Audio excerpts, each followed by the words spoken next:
Anyway, what's going on, Skuro? So, anyway, guys, let's get back to some FF14ing, and let's go ahead and fade some of the Dual Dragon music out. Even though I had some really good tracks lined up in the queue, but what I understand that the Shadowbringers music is absolutely incredible, so we're just gonna keep sticking with that.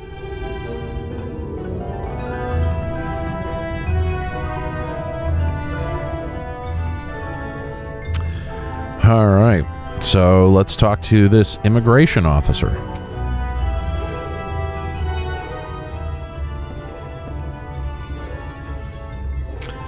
Welcome to Eulmore, fortunate friends. May I have your names? I'm Alphanone, an artist, and this is Aniero, my assistant. Ah, yes, I was informed of your imminent arrival. We can forego the usual interview and begin processing your registration papers forthwith. Now, the citizens of Eulmore are divided into two classes. There are the free who are blessed with the favor of Lord Vauthry, and the bonded, who work in the employ of the free. You will be joining the ranks of the bonded. Your duties are to your duties are to serve a patron in the capacity for which you are chosen, in your case, painting pretty pictures. Should your patron dismiss you for any reason, you must find another sponsor among the free or accept work as a general laborer. I see. And might you tell us something of the patron we are to serve? The two patrons, actually. Chai Nuz and Dulia Chai, a Mistal couple whom most refer to as the Chais. They are both gentle souls, but I would ask that you conduct yourself with respect and humility for your own sake as much as theirs. Now, a moment, please. I will complete the relevant paperwork. Yeah, that sounds about right, Dark Flux.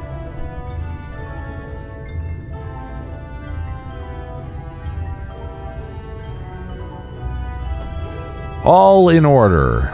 These are your registration documents. Take those papers next door and submit them to the clerk. Once they've been stamped, you will officially be Eulmoran citizens. Enjoy your new life in paradise.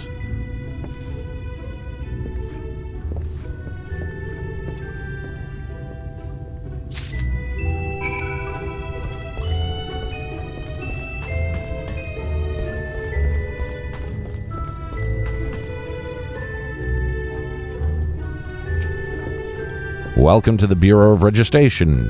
Registration. Papers, please. Cool. Digital bureaucracy. That's always fun.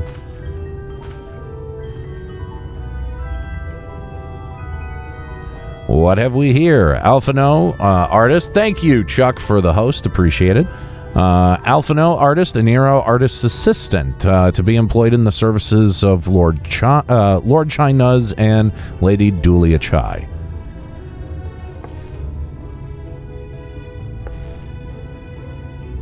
With blood, Lloyd.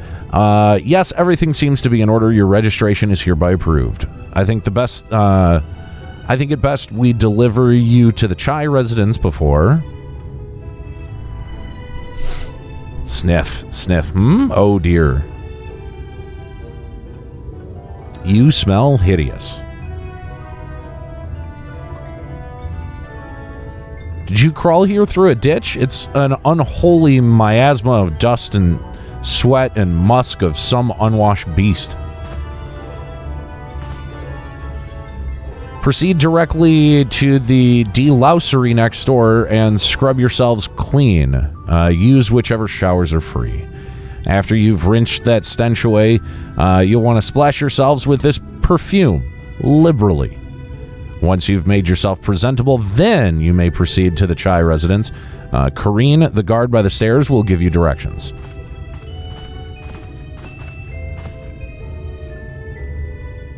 I hadn't realized we were so aromatic.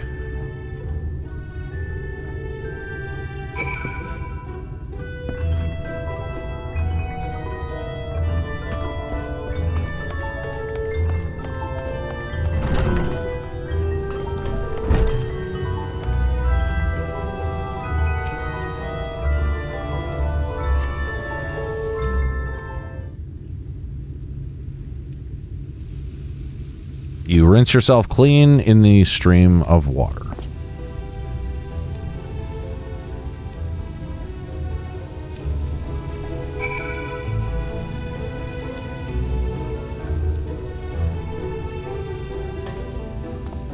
Ah, okay. Interesting.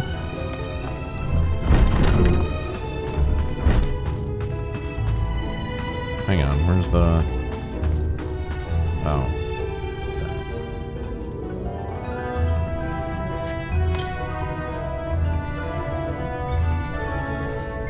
You apply the perfume as directed, and the delicate scent of roses fills the air. Alright. What do you got for me, Alfie? Oh, you've showered and dressed already, have you? Is it not, that is to say, it seems rather exposed for one's ablutions. Ablutions. I don't know what that is. Hurry up and shower.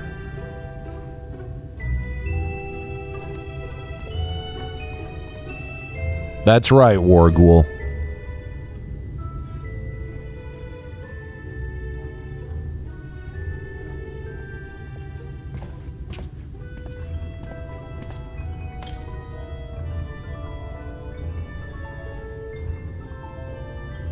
Well, that was bracing. I believe the lingering smells of the road have been successfully expunged. Shall we go present ourselves to our new patrons then?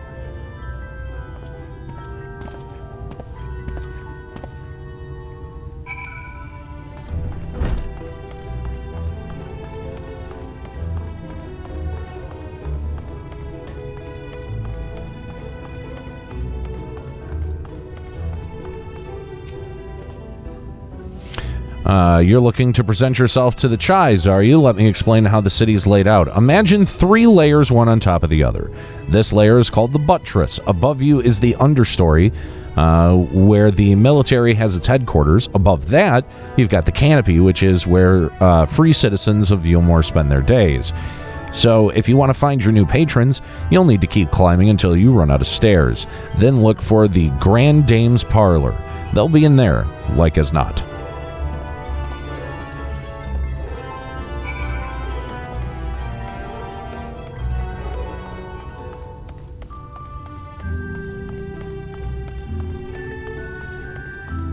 Yeah, it's actually, like, the vocabulary of this game is actually kind of irritating after a while. Especially if you're reading it out loud. Like, fucking language is usually pretty easy to discern from context clues, but, like, when you're saying it out loud, especially reading it for the first time and saying it out loud, it's definitely easy to trip up on.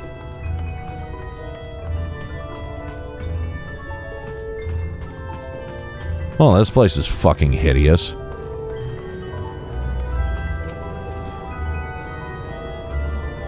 Oh, special permission to use this aetheryte. Okay.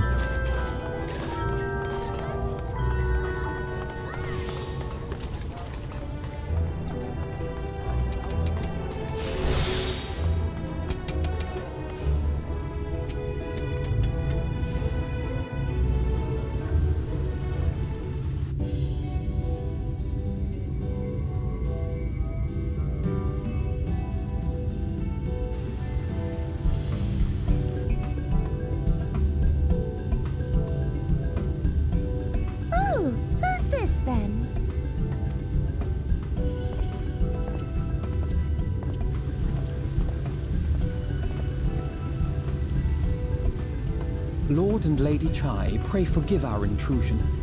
I am given to understand you are in search of an artist. Ah, you must be the new,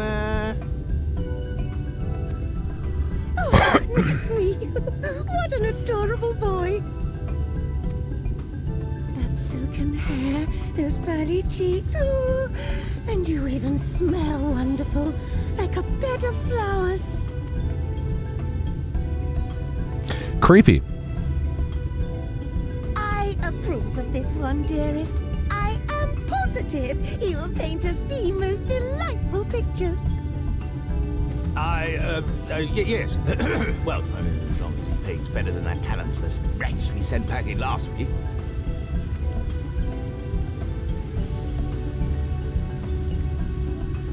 Wonderful, wonderful. Welcome to Eulmore. Alphino, if it please you, my lady. And this is my assistant.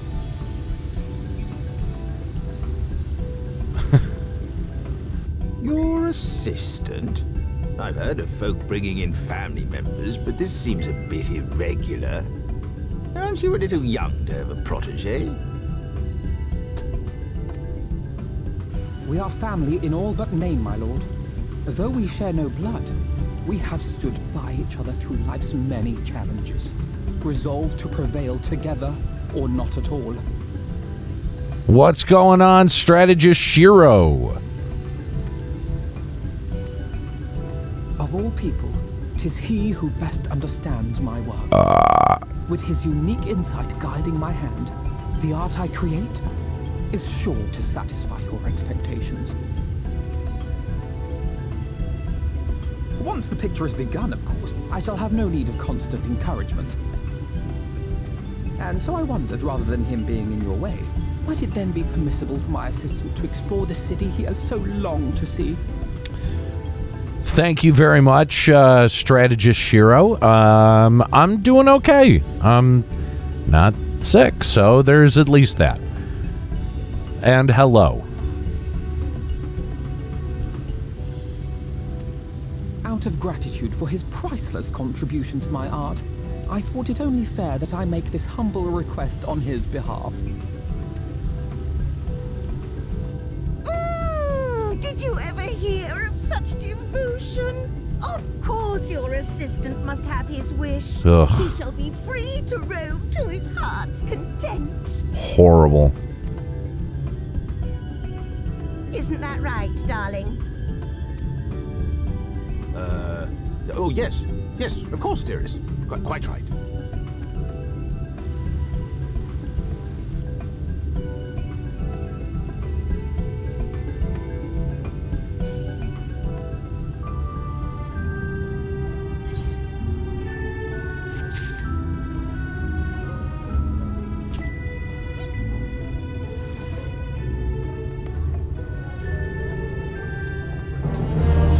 Ah, there he is. I was gonna say.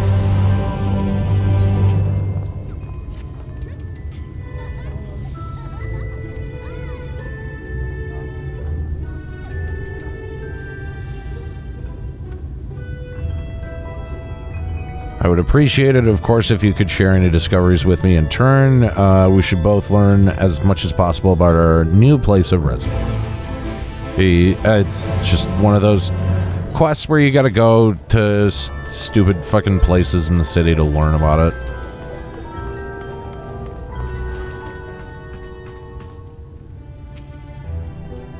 Oh, hello there. A fresh registrar, are we? You seem a little lost. Well, 'tis a lovely place. 'Tis lovely to make your acquaintance. Speaking of acquaintances, you wouldn't happen to run into my attendant on your wanderings, would you? Big, strong lad, long hair tied back. He was escorting me on a shopping errand when I realized I'd dropped off my handkerchief, and now I've been waiting here all alone, and he's been off searching for it. I'm not terribly fond of being alone. If you do see him, I would be obliged if you could pass on this message, forget the silly handkerchief, and return to my side at once. Okay. I'm not sure that was gathering information about the canopy, but sure.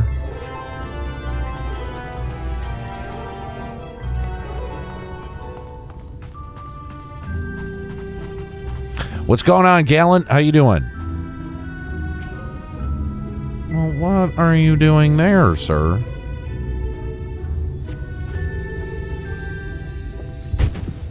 Come on, dummy. Wicked White. That was too close.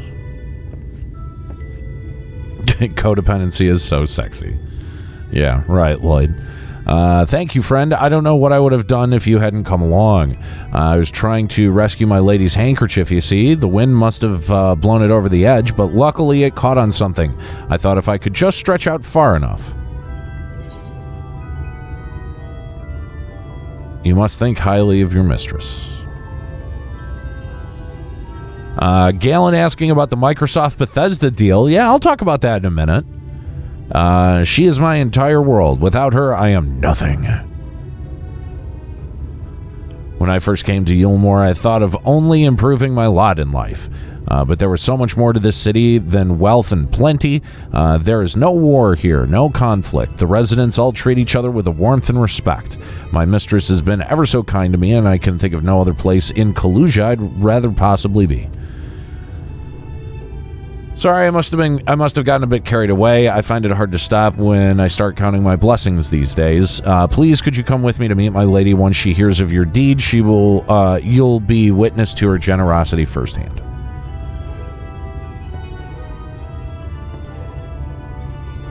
What? Lonely, you say? Curse my clumsy feet. I must return to her immediately.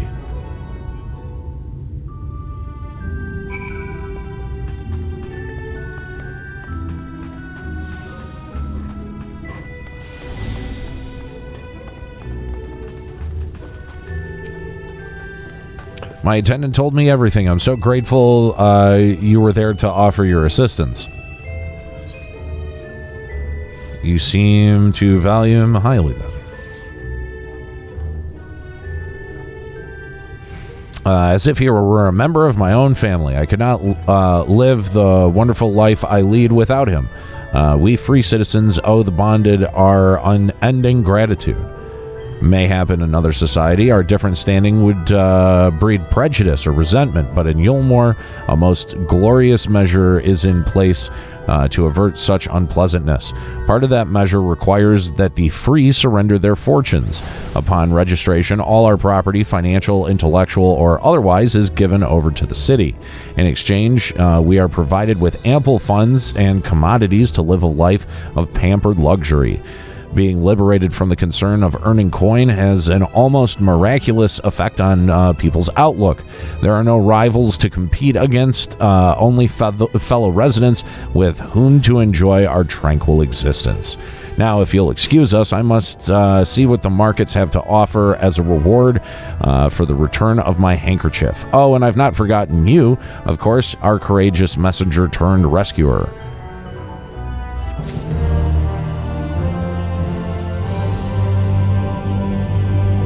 Sir Dave Man says, glad I skipped these cutscenes in text. These quests were awful.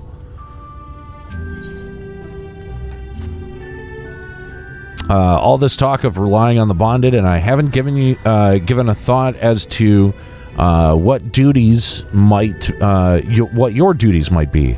I hope I haven't interrupted your work unduly. A tour of the city, is it? Then you really must visit the Beehive. It's always buzzing with activity. Ahem, local humor. Anyway, a lady by the name of Tista Bai usually has her seat near the entrance. She will gladly speak with you on any number of topics, assuming you find yourself on her good side. All right. What's going on, Volkai? How's it going?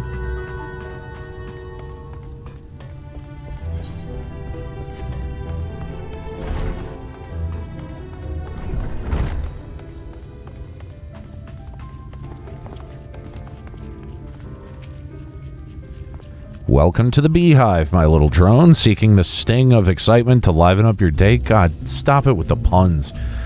I can tell at a glance when folks are new to our happy colony. It's the nervous fluttering you see always gives them away.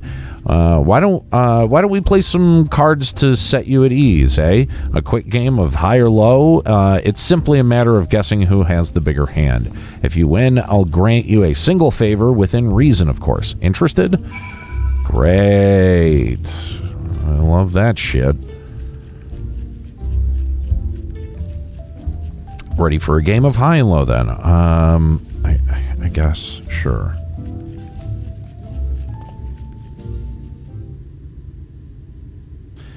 3 cards for you, 3 cards for me. You flip one of yours over, and I flip 2 of mine.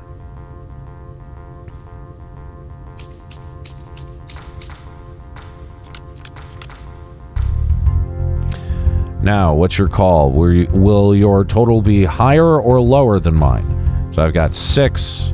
She's got 5, 8. I guess I'm going to say high. You're going with high. All right, let's see what we've got. My cards add up to 15, and you have 9. Womp womp.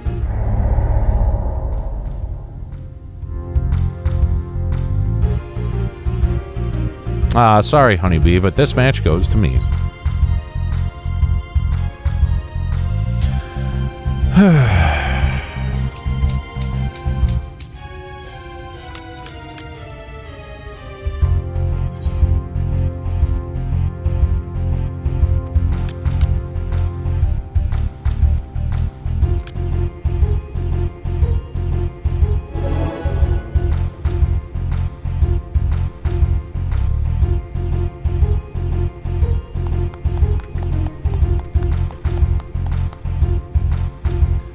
Usually I'd concede defeat at this point, but what do you say to a rematch? One more win, and then we'll talk about that favor.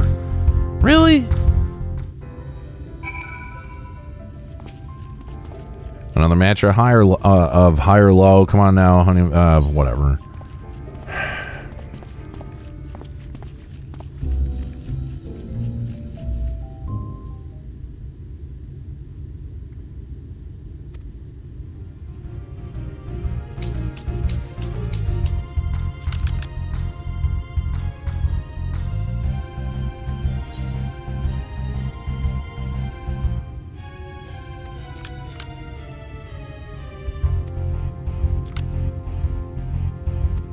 Tie.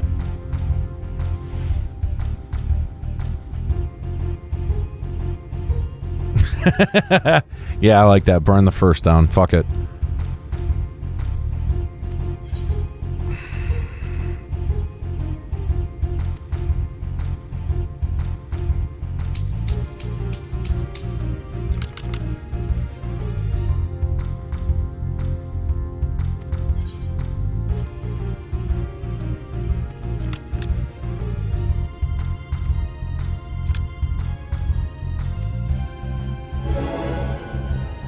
I hate this game. It's not a fun game.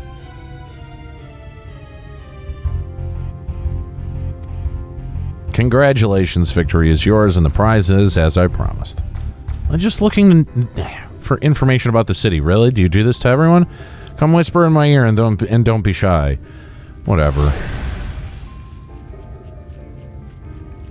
That's all? How delightfully wholesome. But if knowledge is what you want, then that is what you shall have.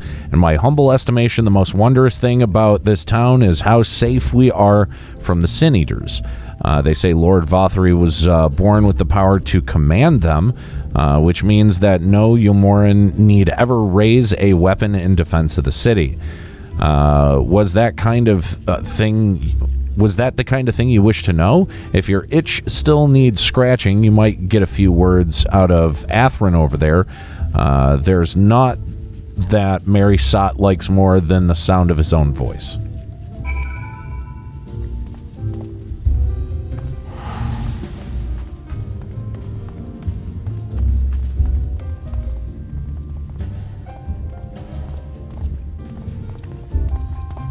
Ah, nice. Nice, Volkai. That's neat. What's that? New to Eulmore, you say? Only just arrived already, looking to peel away the layers of mystery. Oh, I'm all for chatting, but you need to slow down and enjoy life, my friend. Tell you what, you hop up on stage and give us a dance for Jesus Christ. Then we can have our little talk. Great. Sure.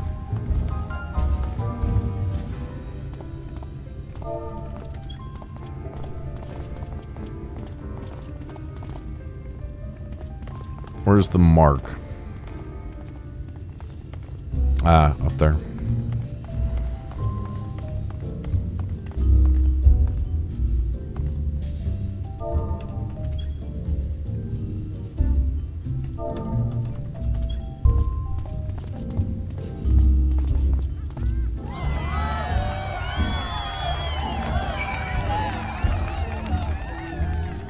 Yeah. So what was it you wanted to ask? I asked something about our fair city. Well, I can tell you it wasn't always so peaceful as it is today. The Eulmore army may be the very essence of military might, but even our forces saw grievous losses in the war against the Sin Eaters. Things changed for us, around 20 years ago now, when the old ruler's son came to power. He's got this way with the Sin Eaters, you see, turns them docile as house cats. I wouldn't be exaggerating to say that they've become something of an ally to Eulmore, no longer an enemy to be feared. And yet, elsewhere, there are still fools who insist on fighting their losing battles. Pah! A toast to Lord Vauthry. You've gained a preliminary sense of the city. The Chais and Alphino will be expecting your return. Well, it wasn't much of a tour of the city, I'll tell you. Good evening. What's going on, Two Cats? What is this? Is that like some sort of like fucking event schedule? What is that shit?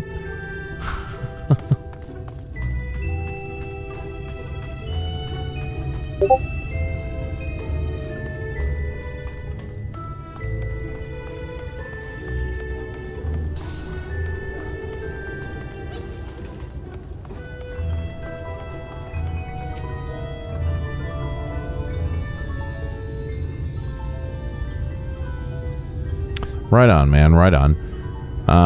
You've returned from your jaunt around the city so soon. You needn't have hurried back. Young Alphino has yet to put brush to canvas.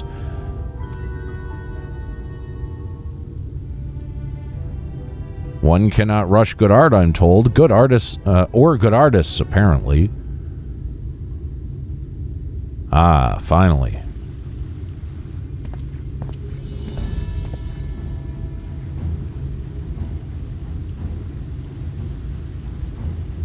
I really don't care about their new outfits.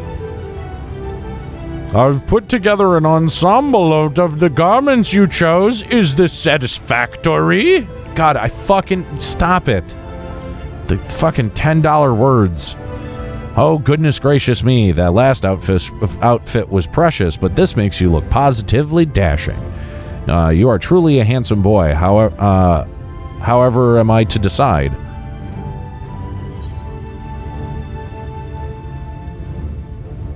What happened to painting? Exactly. The lad is an artist, dearest, not a dress-up doll. It's about time we set him to work for the reason we called him here.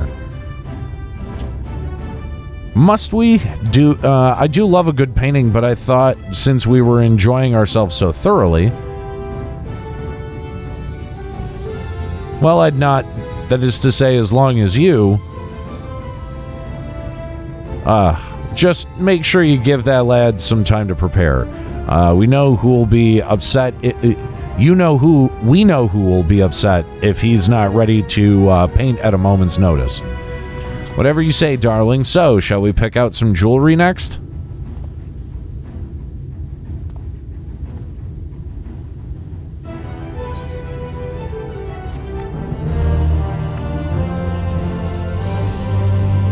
Gross, Lloyd. I think Alphino looks... Oh, wait a minute. Yeah.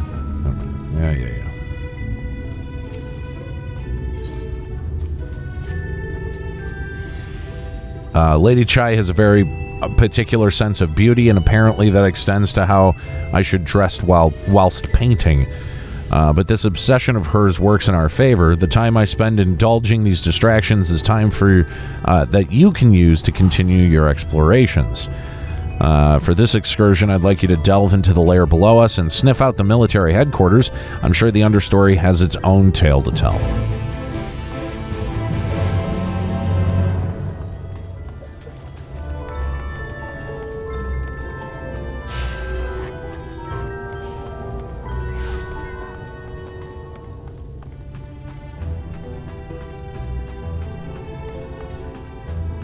Did they show this off in an Xbox demo? Because I definitely don't remember that. I remember the Crystarium, like elements of the Crystarium were used in the original Rapture trailer.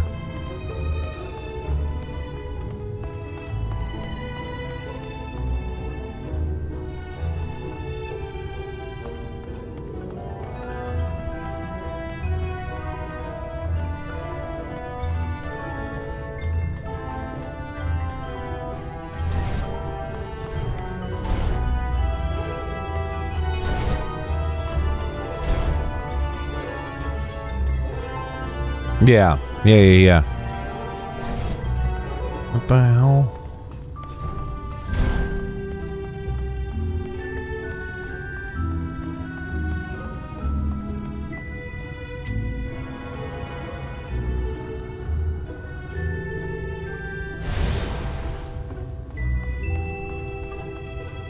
Nuts board? Really? Nuts board. Nuts board. Am I reading this right? Am I fucking crazy?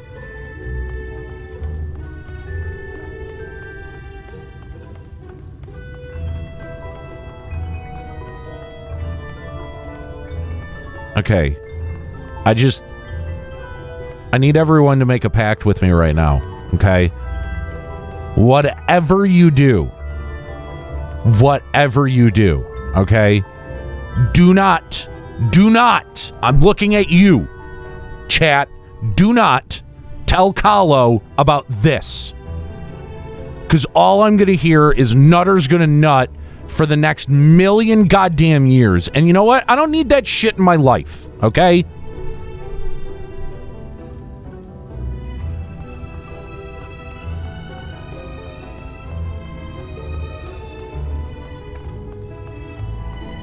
No, I'm actually quite sure he doesn't.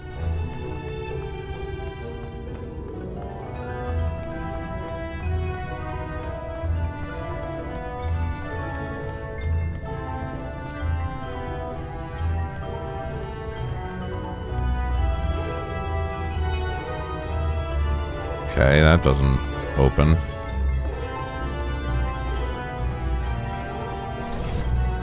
Aha. Sob sniff. Oh, you're one of the bonded, aren't you? Like me. Please, I need your help. My throat, I can't sing anymore. I've been making excuses, but it's just not getting any better. If my patron thinks I'm of no use to him, then sob. I need you to sneak out to the derelicts and describe my condition to Thorich. Here's a list of symptoms and a hunk of meal to pay for his medicines. Please, I have no one else to turn to. Cool. Just running errands for people.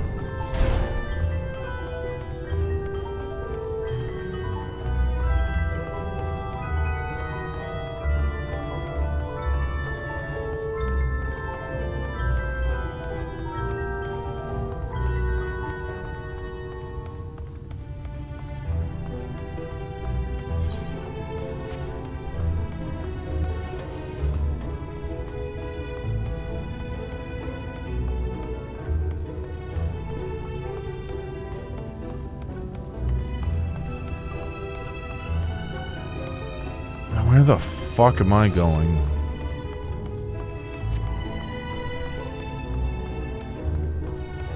I want to thank the 40 of you hanging out with me. Really appreciate it.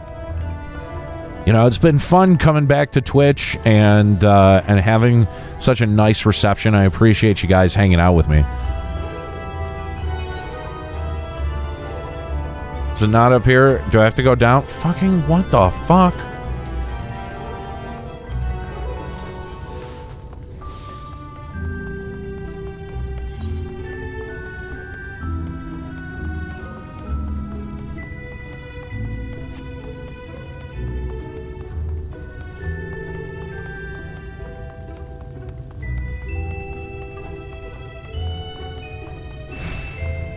Well, if it's not upstairs, I assumed it was downstairs, Brohamet.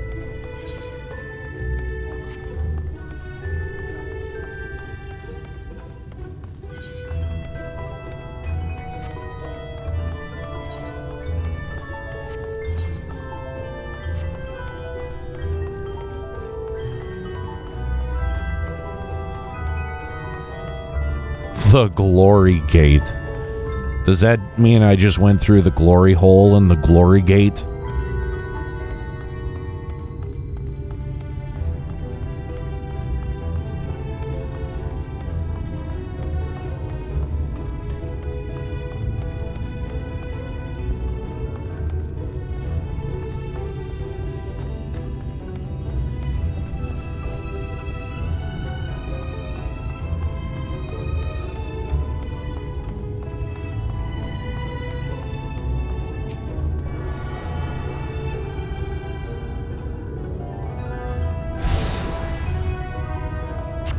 Probably a little column A, a little column B. People get bored of me pretty quickly. Hee. You need medicines, tonics, potions?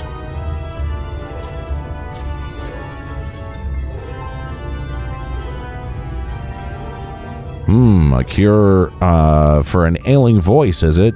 No medicine will cure this. Methinks your songbird has a lump in her throat. It must be cut out, excised, and even then, the voice may never heal completely. Hee, poor little songbird. Will they kick her from the nest, I wonder, or simply silence her chirps? Ho, your face. You didn't know? Of the many hopefuls who enter the city, very few are ever seen to leave, even as corpses. You might have seen one or two fortunate fools hurled from the balconies, but the rest, gone. A town of nightmares it is. Not for this ship's rat. No. I am content to scurry around down here and nibble on the crumbs which fall from the table. This consultation is over. You may have my verdict, and I have my meal. Good day.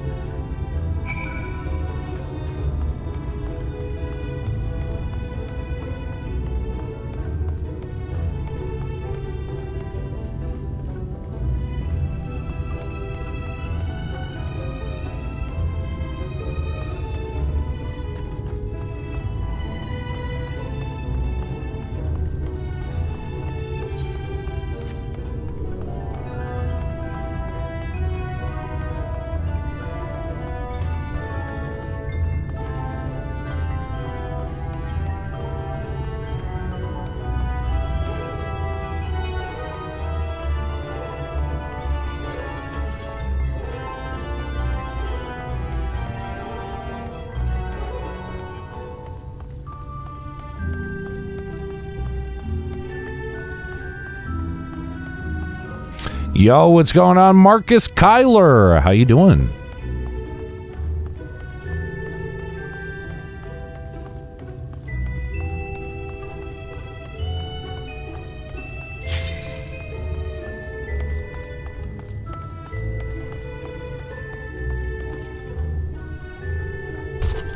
Thank you, Marcus, for the host. Much appreciated.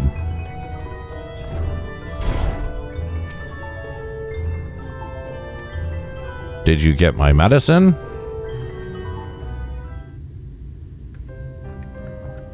So that's it. What am I to do if I can't sing? Ah, there you are, my sweet canary.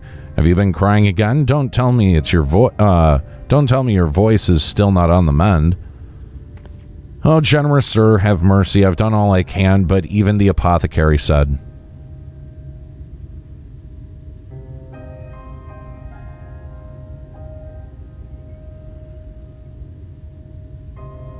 So you've been suffering all this time. I'm sorry, my pet. I hadn't realized your affliction was this grave, but you needn't fret. I'll not reward your hours of trilling by casting you out into the street. You are too kind, sir. But what use if I cannot sing? I fear the day I become more a burden than a treasure. Yo, what's going on? Fusion X, how you doing? Then I shall have word with Lord Vauthry and arrange for your ascension. In that paradise where resides neither pain nor illness, will your song ring out clearly once again? Or mayhap you think it a step too far? No, you would do that for me? Of course, why I would almost wish to hasten my own ascension, knowing your blessed instrument was waiting there to greet me.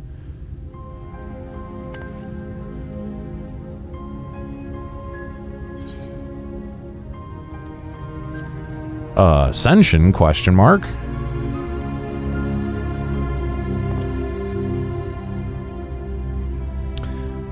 You must be a new arrival. Allow me to explain. As all know, the Sin Eaters exist to devour the sinful, but also they serve to gather the souls of the innocent and shepherd them unto celestial paradise. It is through Lord Vauthry that we learned this truth. It is through Lord Vauthry's grace that the free people of Eulmore are destined to embrace salvation. We are blessed to spend our days surrounded by love and merriment until at last we are called to our final rapture. Even the bonded may find a place within that host, should their patrons deem them worthy. Yo, what's going on, Raggins? How you doing? Lord Vauthry is truly a great man, isn't he? Now, if you will excuse me, we must be on our way. May you find eternal salvation for the compassion you have shown my precious canary.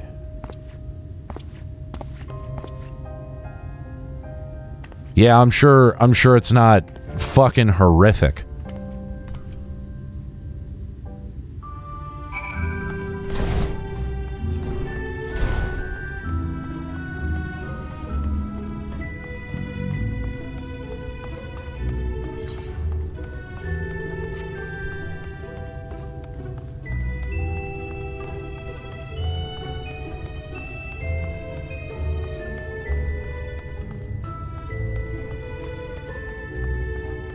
So, my thinking is that the Ascension is being fed to Sin Eaters, and then the meal is their poo.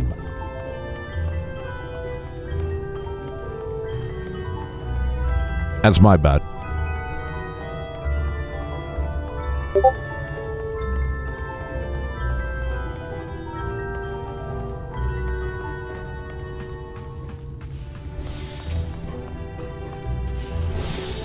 Hey, what's going on, Juxta?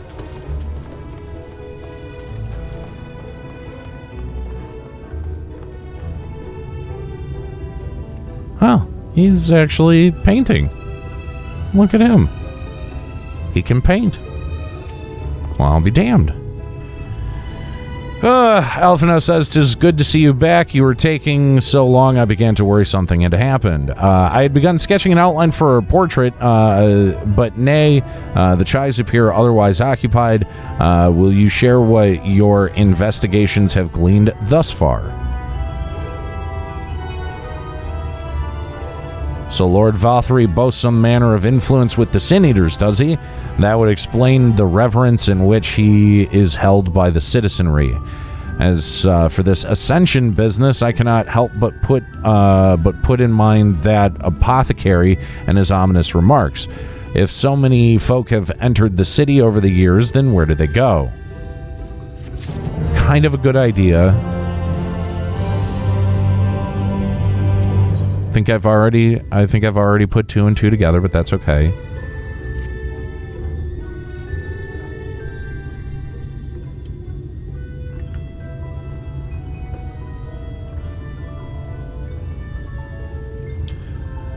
China says, I take my eye off you for one moment and you're chatting away with that assistant of yours. Am I to assume the outline is done then?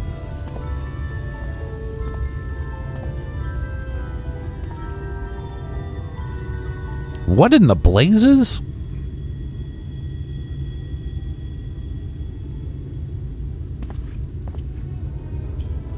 It's so unflattering. Explain yourself, Alphino. Where is your artistic interpretation? It should invoke images of affluence and nobility and overwhelm the viewer with its boundless beauty. Lord Chai, you stated that this portrait was to commemorate your anniversary, yours being a joyous union. It seemed that a realistic portrayal... Realistic? I don't want realism. I want perfection. A spectacle to slacken jaws and weaken knees, to make people cry out in amazement. Now, fetch a blank canvas and...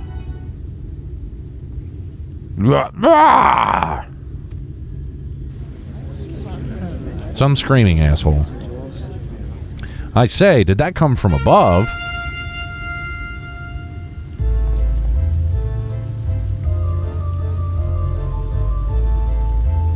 Oh, these two. Ladies and gentlemen, your attention, please. A tale to make you quiver and your nose blood freeze.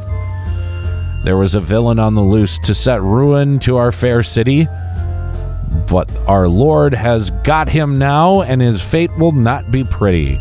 Yes, the hammer of justice is poised to come crashing down, and one and all who'd watch it fall are invited to join his lordship in the offer.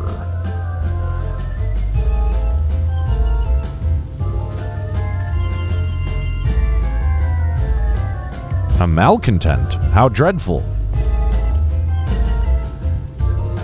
And this man is to face sentencing? That's right. In fact, if you're curious, it may be worth you going along for the experience. The offer, they mention, is part of the Emergent, the level above us, where Lord Vauthry resides.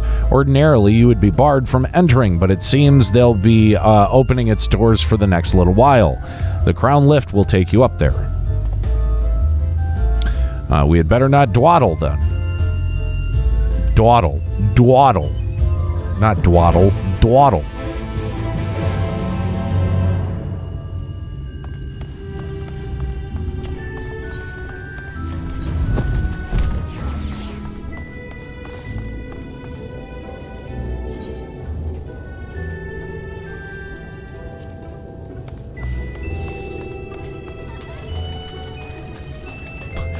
Better not doodle.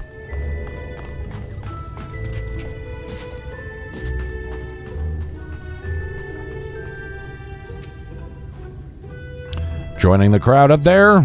Proceed to the offer. Yes.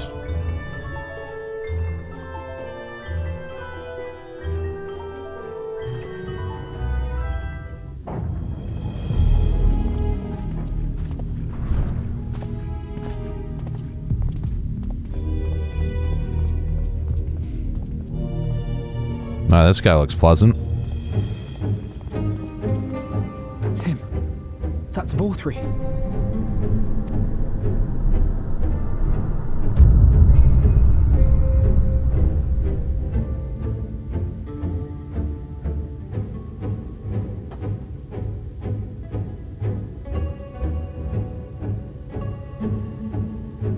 He's attended by sin-eaters.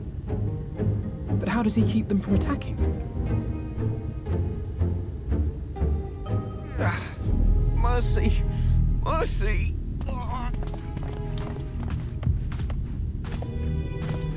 By the 12.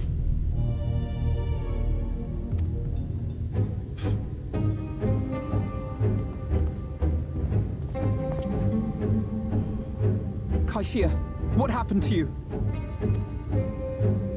Who are these impudent louts? I do not recall requesting their presence. Lord Vauthry, what is the meaning of this? Why is this poor man bleeding to death on your floor?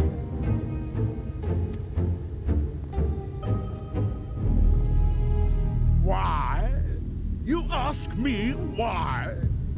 Because criminals must be punished. And this man is guilty of fraud. He came to us, claiming to be a man of business. Yet his subsequent conduct has shown him to be anything but. Who's the voice actor for Vauthry? On love for one's fellow man. Those who have naught to give and live only to take are a blight upon our society.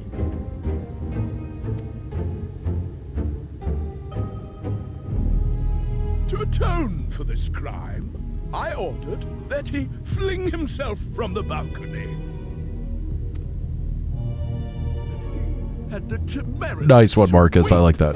Please, my lord, anything but that. Edward Deglani. Not a name I know. He's doing a good job, though. There's a man of mercy to do, but offer the sinner another way to show his contrition.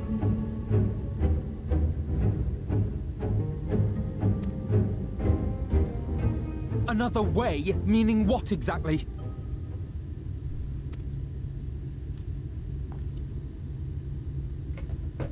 Sin Eaters are part of Eulmore's society, but they must be fed with ether. Living ether.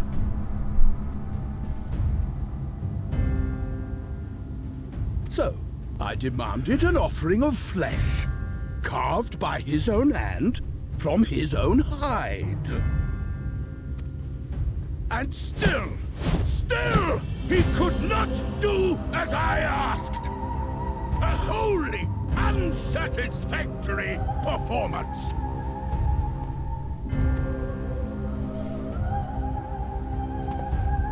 It is true that Kaishir won his place here by fraud, but his actions were driven only by desire to share in your paradise. That you would cast him out I could almost accept, but to humiliate him thus, to demand his very life? Is this truly the way of Eulmore?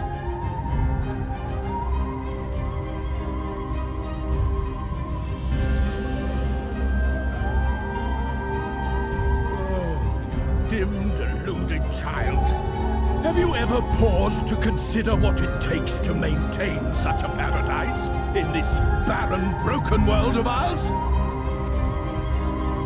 The guarantee of safety and stability. The knowledge that if one only abides by the rules, one has naught to fear. I alone can offer these things, for I alone can command the Sin Eaters.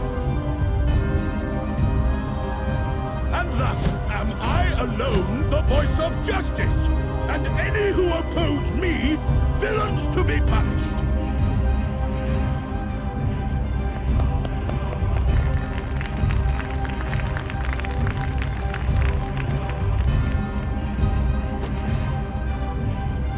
And people call this paradise.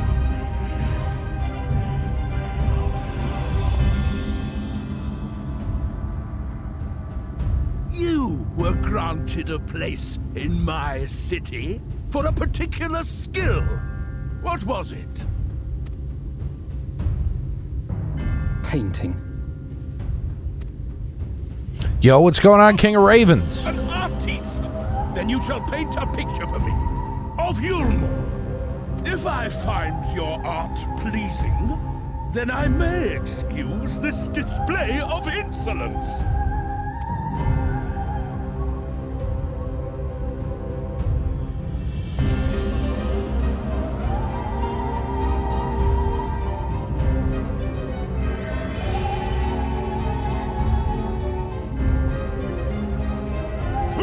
You permission to tend to that criminal's wounds. I told you to paint me a picture. This guy sucks.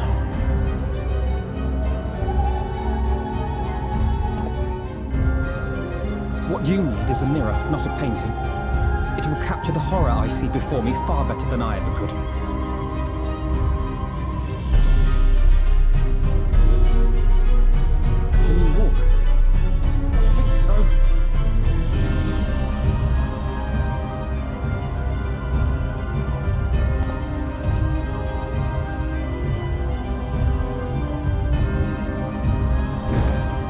Did that little worm just insult me? Delayed reaction syndrome.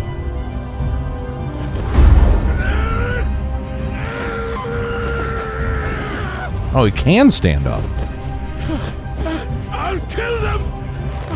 I'll kill them all! I'll enslave their minds! I'll torment them! Torture them! Then tear out their hearts!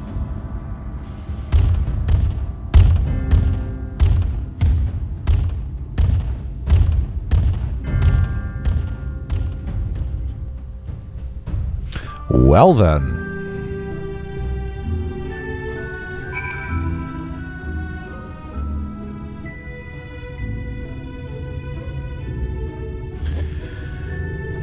looks like I'm going to be killing some fat Mithra pretty soon. At least I have that to look forward to.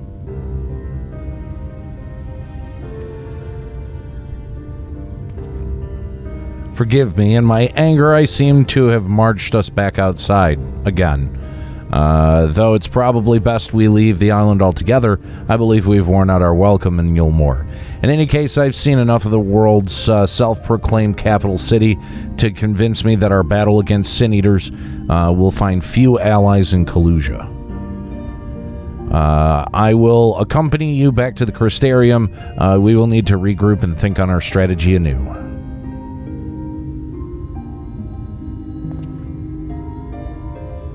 Kai Shear, I have done you a grave disservice. You were hungry and desperate, and I offered you a solution without once considering the risks inherent in you accepting it. But if I had known the price you would be made to pay,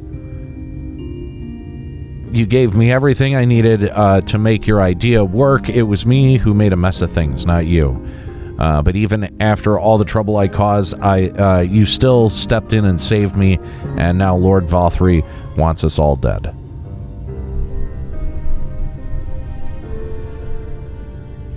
Why not come back with us to the Crystarium? I am certain you can find work. We can find work for you there if you're willing. No, that would just be me leaning on your kindness again. I need to do some thinking, learn how to stand on my own 2 feet. He's gonna fucking die. Very well, but you must promise to be careful. The Eulmorans may yet come looking for us. I'll keep my head down, don't worry, and you take care too. Give me the chance to repay what you've done for me.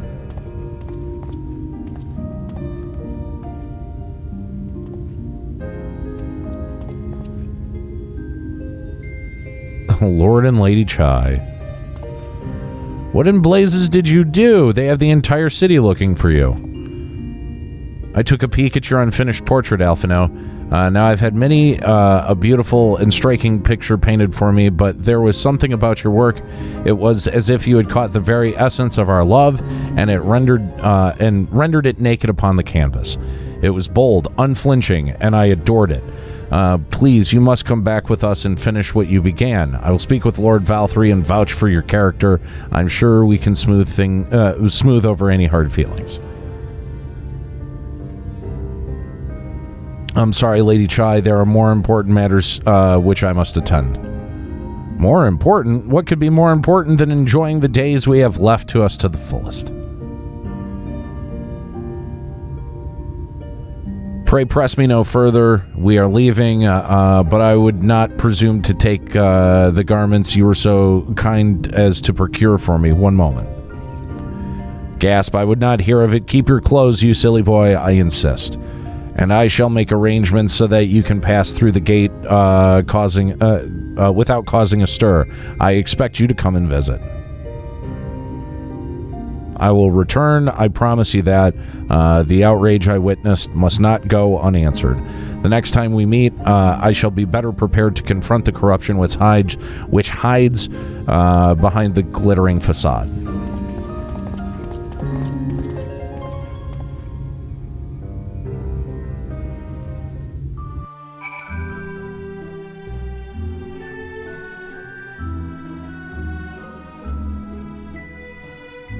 Yeah, no, that definitely seems like a bad idea to do that.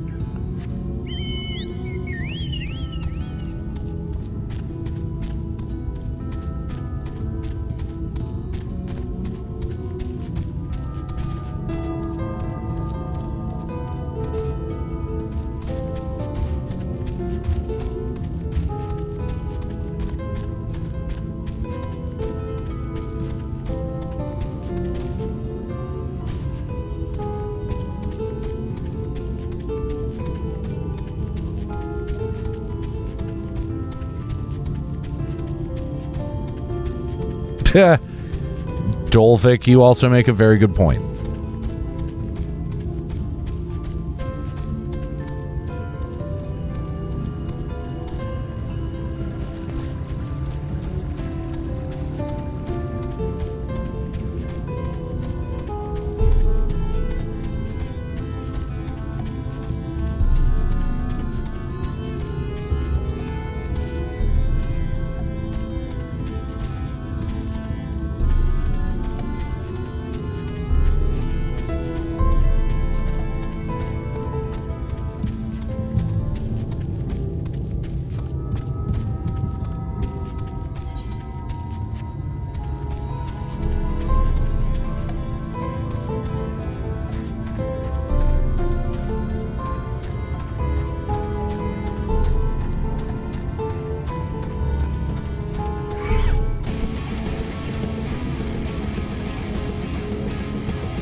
Thank you, my friend, for staying at my side through this whole sordid endeavor.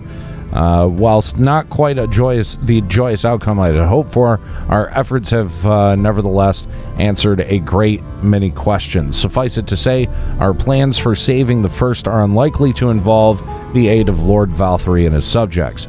Come, we must speak with the Exarch and chart a new course. This is far from over.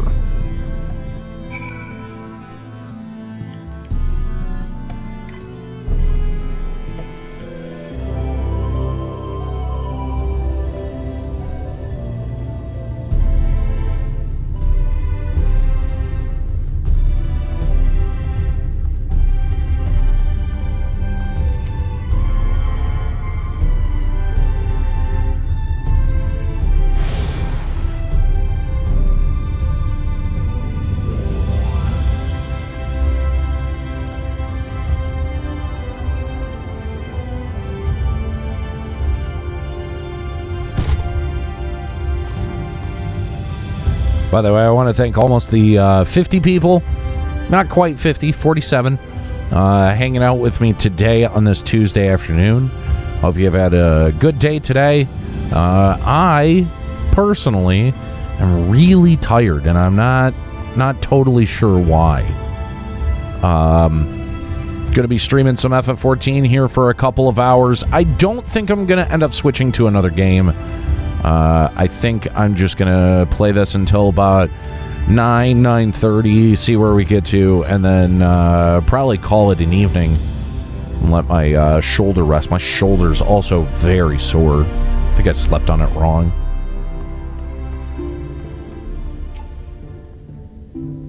It's good to be back amongst friends, not to mention my dear sister. I've not seen her for some time, but I gather she is as keen to press on with our plans as I am.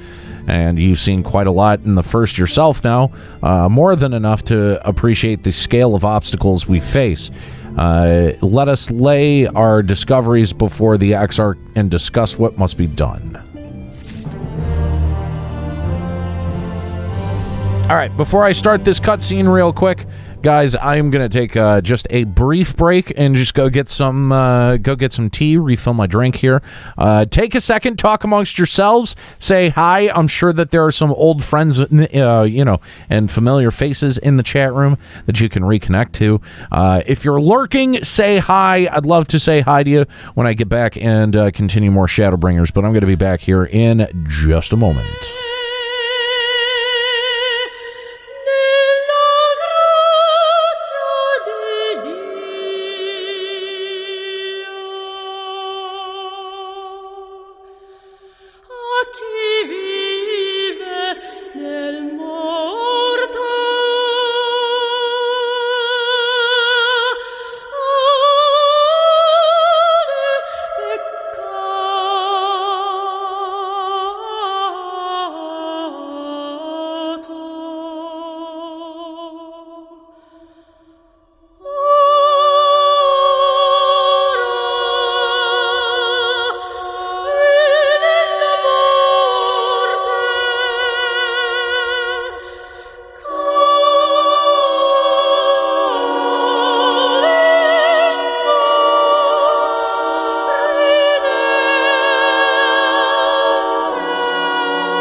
Alrighty.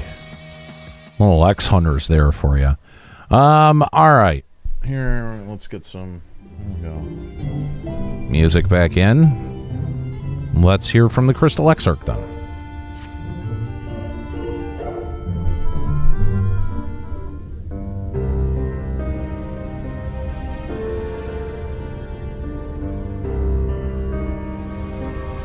And so you return. Have you gained a better understanding of the crisis now faced by the First?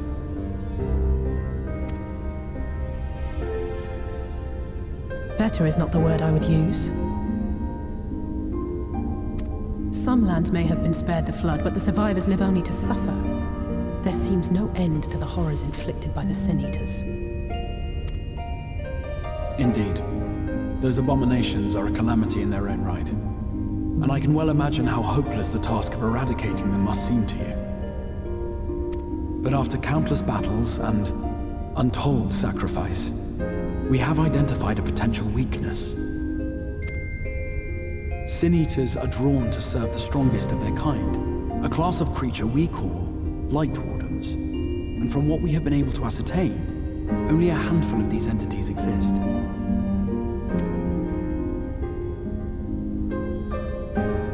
Just as an ant colony will perish in the absence of its queen, we believe that the death of a Light Warden will cause the lesser creatures within its sphere of influence to disperse. I have a feeling Eulmore might have something to say about any concerted action we take against these monsters. Vauthry's command over the Sin Eaters is integral to Eulmoran society. In seeming to guarantee his people's safety, it guarantees their obedience. He will not take kindly to us depriving him of such useful allies.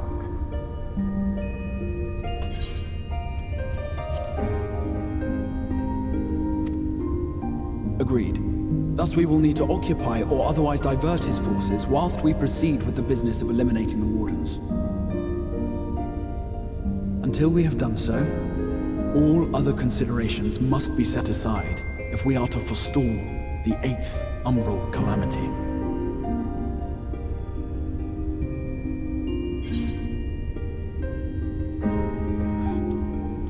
Are you sure that eliminating the Wardens will be enough?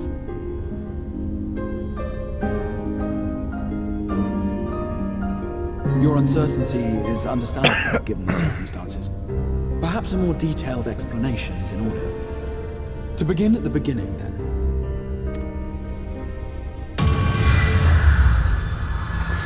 Oh God, not another one of these exposition dumps. In the ancient past, a single star was divided into 14 worlds. This is the source, your home. These others are the 13 shards, in whose number we find the first. Though physically separate, they retain a connection to each other, and with the source especially. Now, let us assume that a given element in one of the shards attains abnormal ascendancy. Just as water will flow from the highest point to the lowest, the excess energy will begin trickling into the source.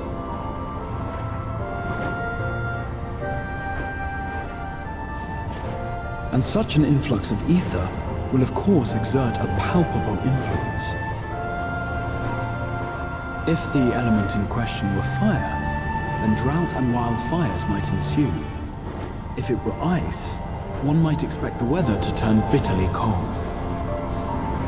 As ether continues to pour in, such phenomena will become more and more extreme, until eventually, a single, untimely event triggers a disaster which cracks the barrier dividing the two worlds.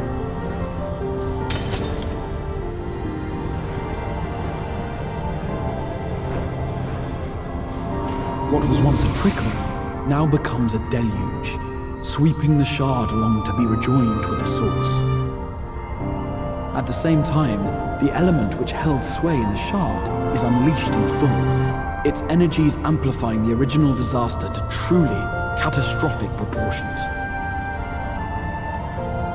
An earthquake thus magnified might strike with enough force to shatter continents, A tidal wave might swell to a size capable of drowning entire nations. These devastating events are what we refer to as umbral calamities. 7 times has a calamity befallen the source. 7 times has a shard been absorbed.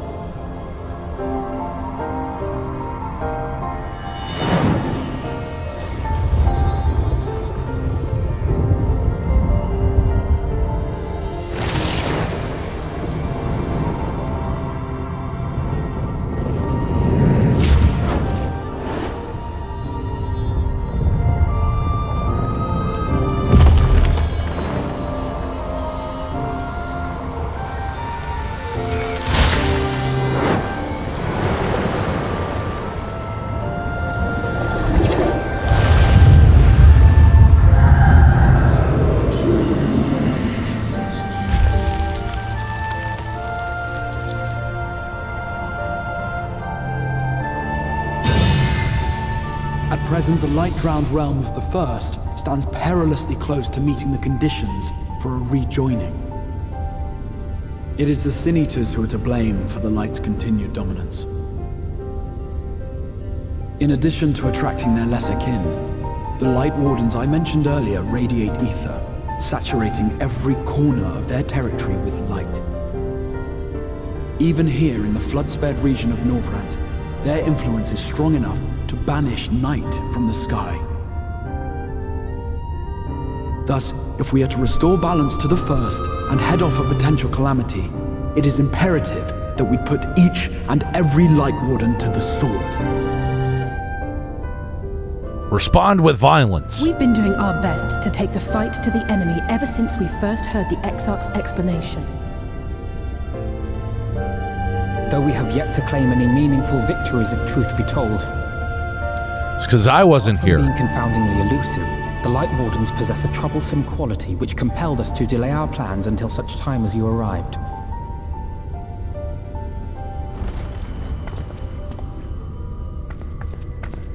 Forgive the interruption, my lord, but Hallminster Switch is requesting reinforcements. They say the Sin Eaters are attacking in force, and the village could soon be overrun.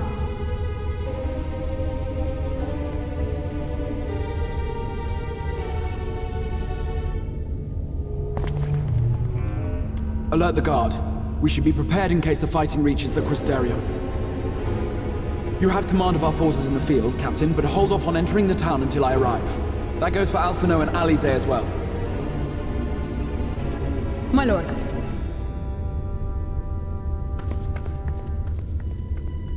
Pray, lend us your strength. Such a fight will provide you with far greater insight than any explanation I could offer.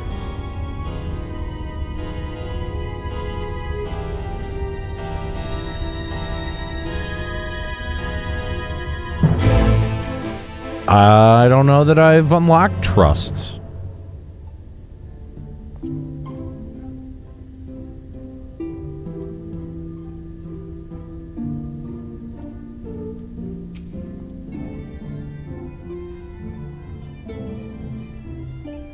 Oh, okay. Hallminster Switch is in the north of Lakeland, so we had better make haste with our preparations. In fact, meet me outside the Crystarium at the crossroads northwest of Akensor Gate? Ascensor Gate? I don't know. And I shall lead you there myself.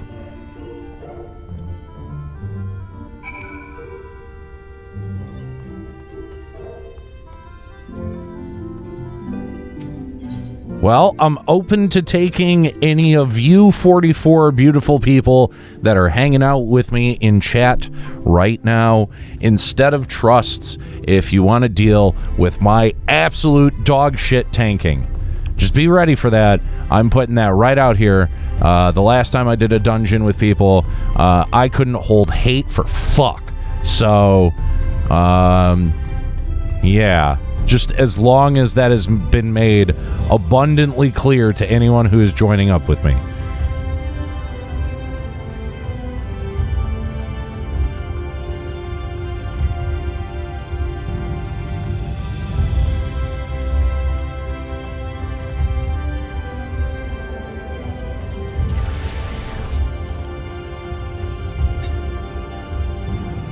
Oh, no. So I will take people in this chat room watching this stream before I do trusts, and then I would probably do pugs after trusts, I guess. I don't know.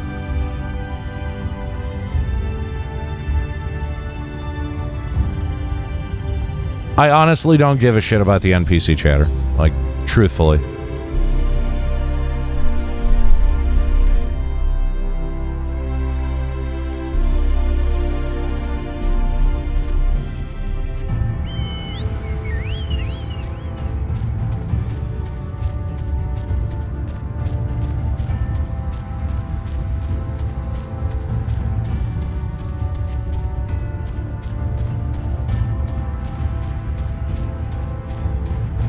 Go for it, Dark Flux.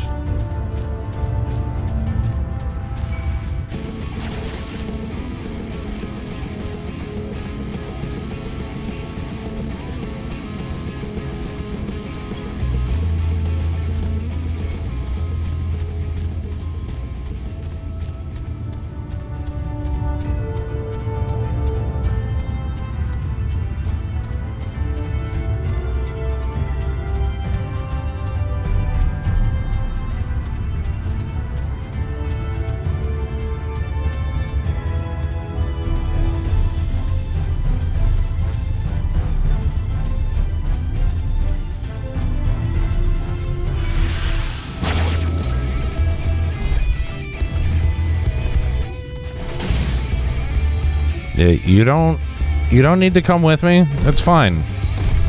But that doesn't mean I'm taking trust.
Volkai, did you put an umlaut over the A for a reason?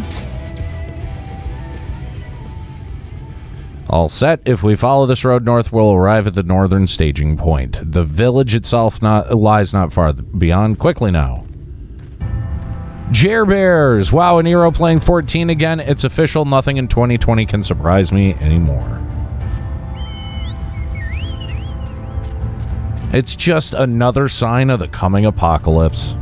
Hate to break it to you. I'm the third horseman.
Wow, that's some weird texturing.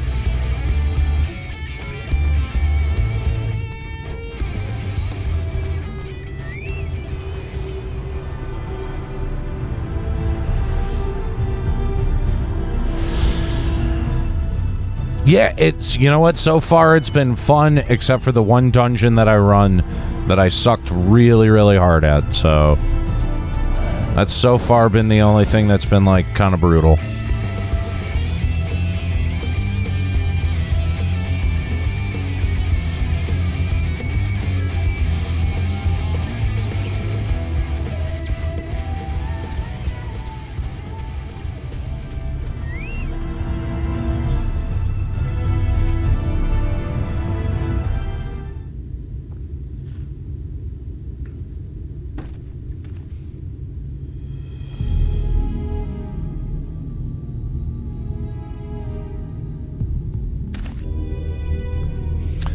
Holminster Switch is past these gates through the woods.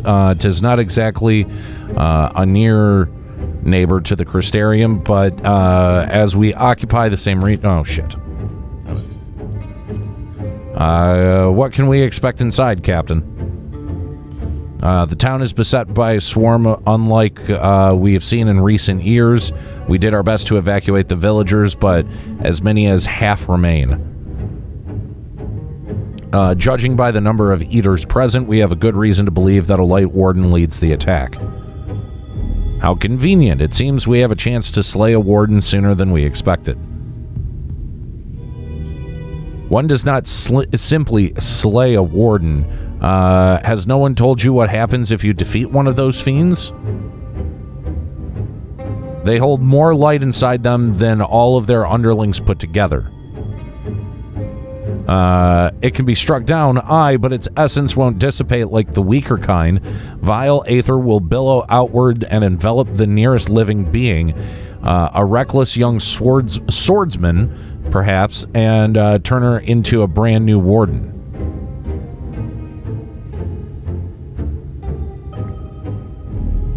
All right, I'm going to start collecting people after I finish this dialogue. Well, you can leave that particular quandary to us. I must ask the guard to stand down and allow us to engage this leader of eaters alone. Concentrate on the survivors. We must save every life we can. But what if...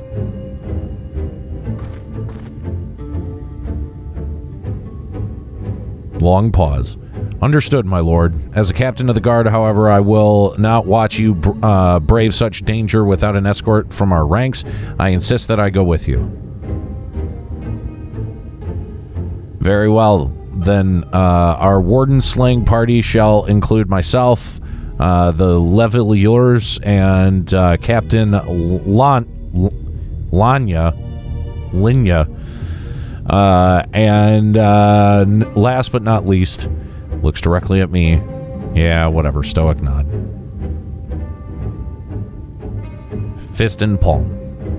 A formidable group indeed. Into Holminster we go. Once we reach the Light Warden, do not hold back. We must strike to kill.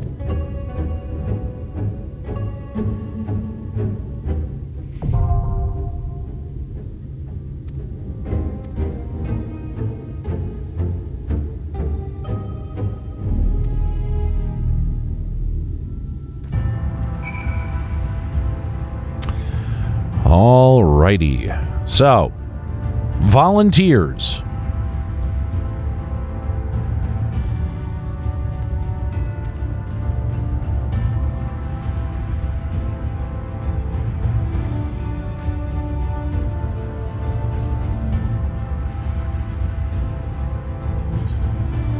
Send me a tell in-game.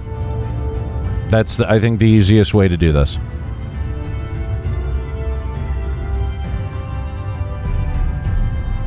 I think I do.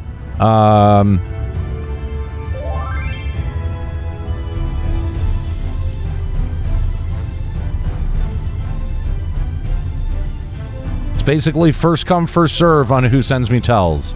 So we've got Raggins, we've got Freya Aetherflux, and Tash. Sorry, Chile. All right. Who's doing what? So we got Dark Flux, Ragans, and Raven. Guys, figure out in the chat who's doing what, or in party, whatever.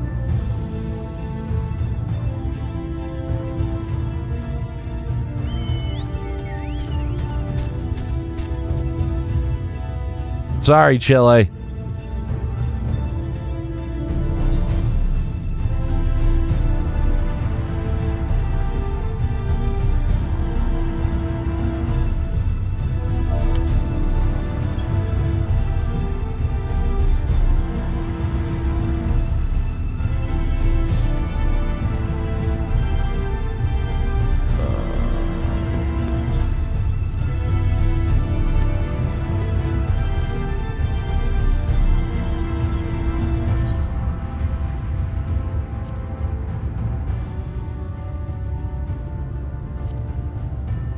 All right.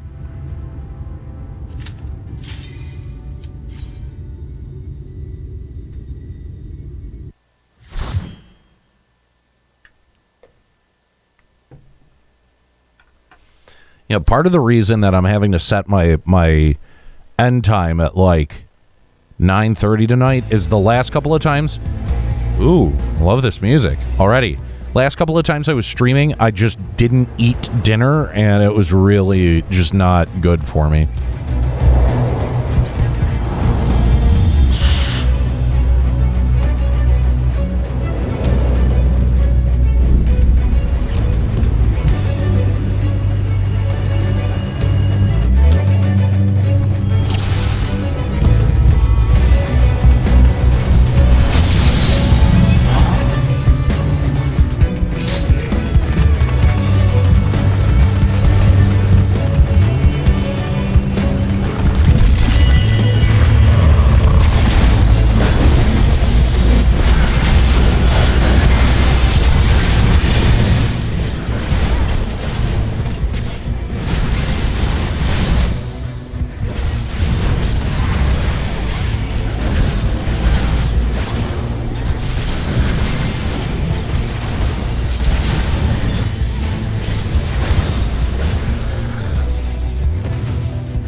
I gotta turn the effects down. I'm trying to hear the music, but it's just like killing. These fucking sound effects are killing my head.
Alright, so far this tanking attempt is going far better than my last one.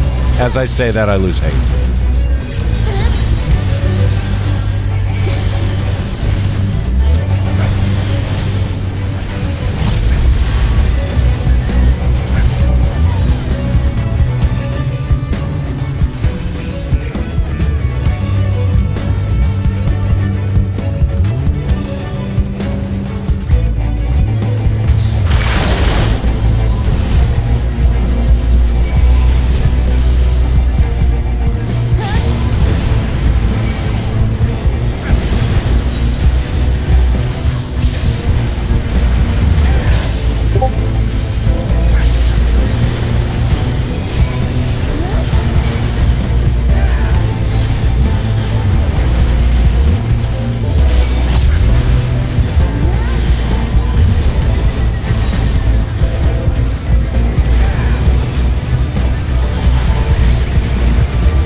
Alright, I gotta do something about these sound effects. Just give me a second here.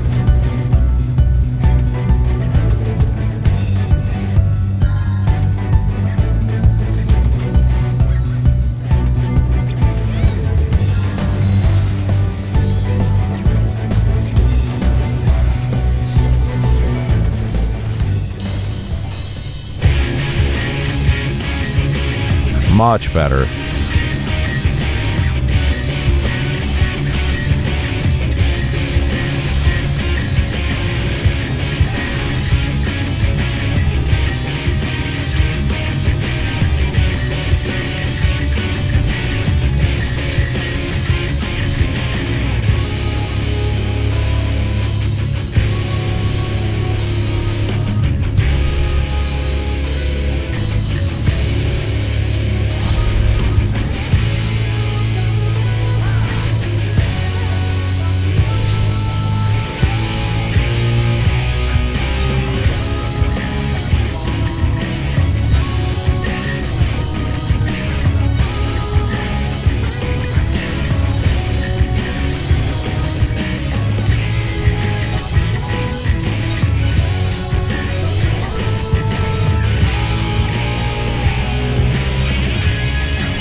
Man, I love this music. It's really good.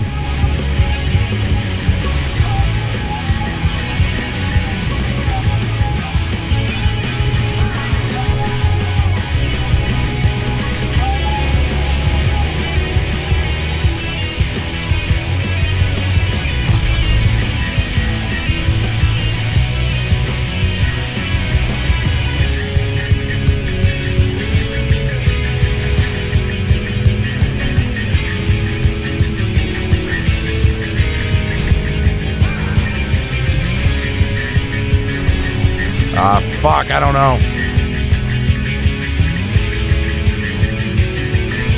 Yeah.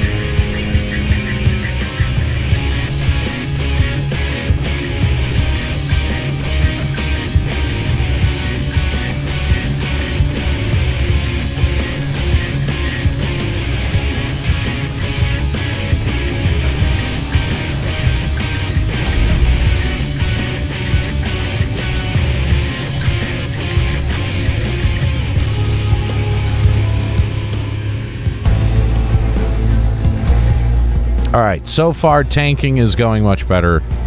And fuck, I love this music.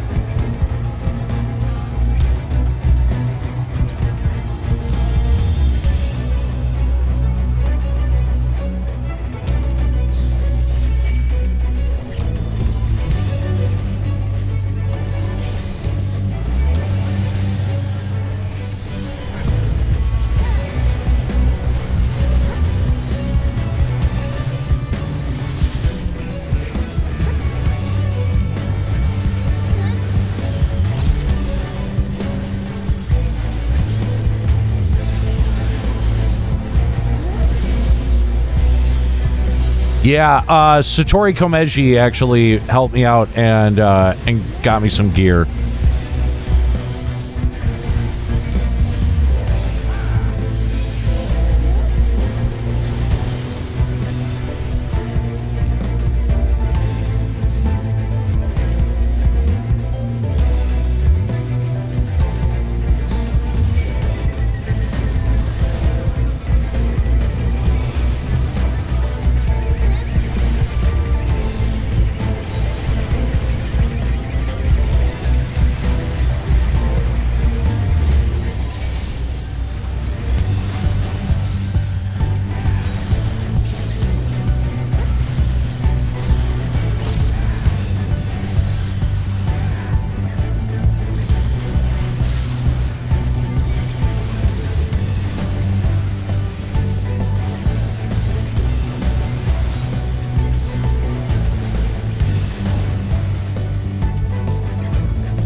Gotta say, I like all of the enemy design that I've seen so far.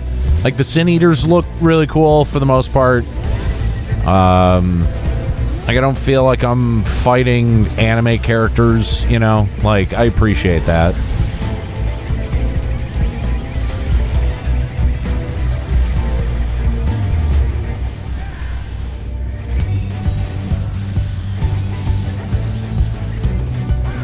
Man, this fucking music. Like, this part right here, this will get caught in my head. This is a serious earworm right here. It's those drums.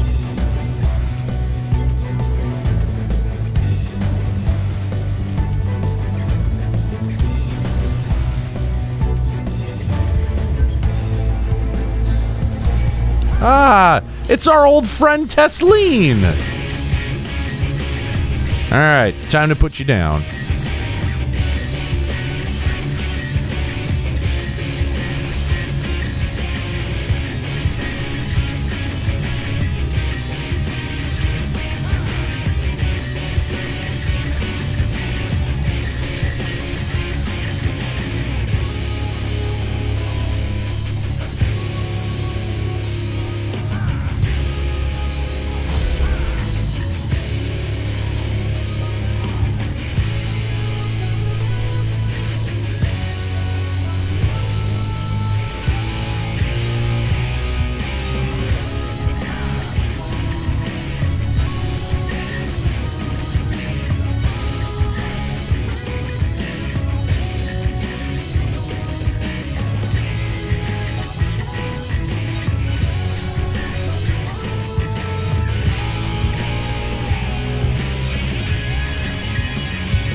Hey, level up. Look at that.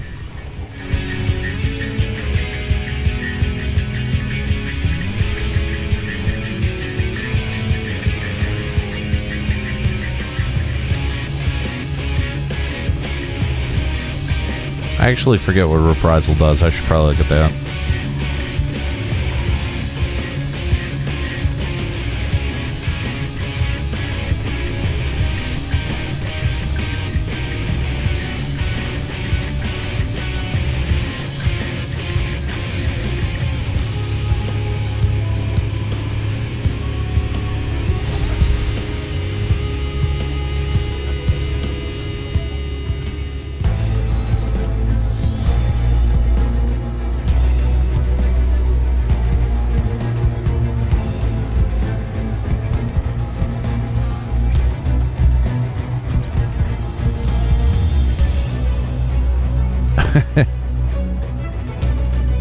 I like people taking bets on whether I'm going to hate something or not.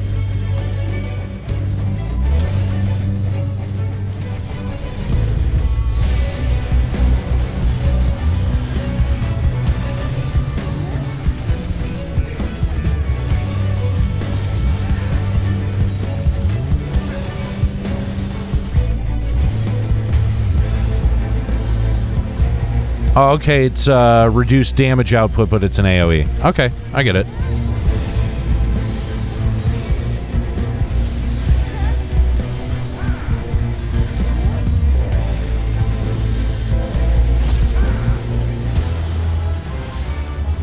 But I thought you guys said everything about Shadowbringers was so amazing. Why would you think I'd hate something then?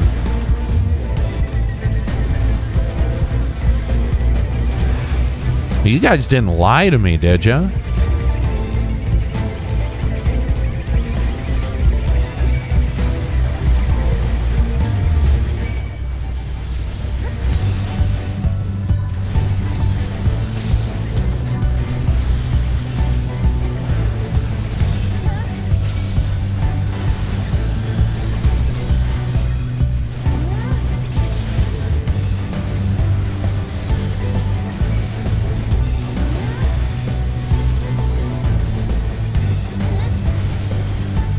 See?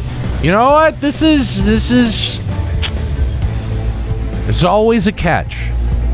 This is why you guys need me to remind you of the bullshit.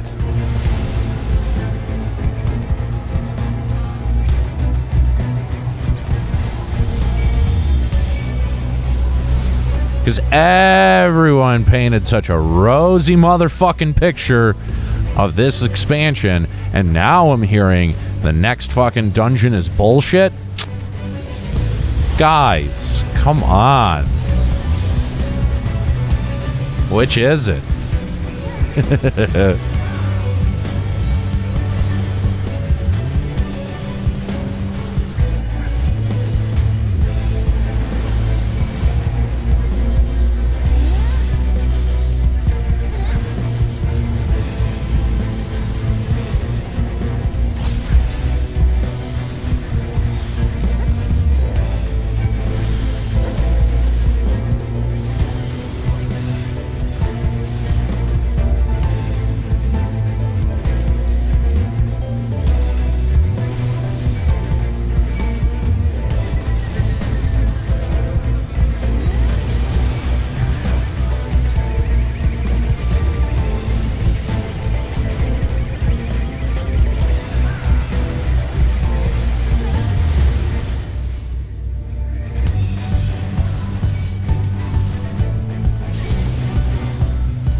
Well, no, it's not that someone said that there were no cringy bits. I'm just saying that when people were painting the picture of this expansion pack for me, the cringy bits were auspiciously omitted from their version of events.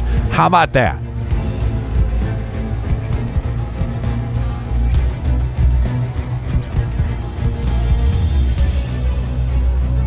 Is that fair enough for you?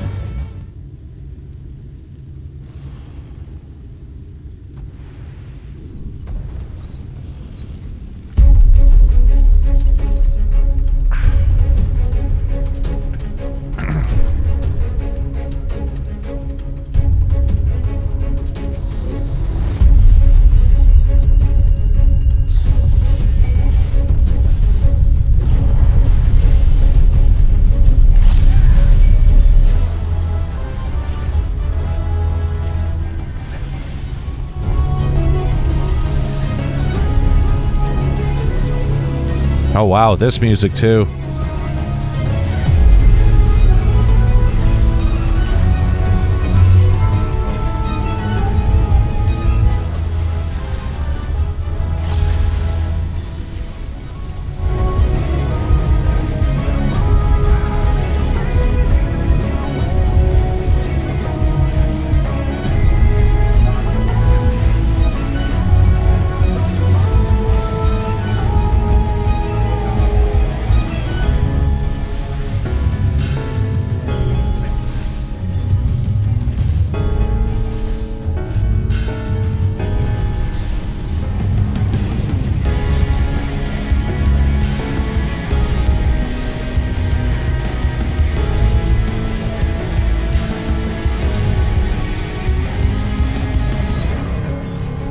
Damn.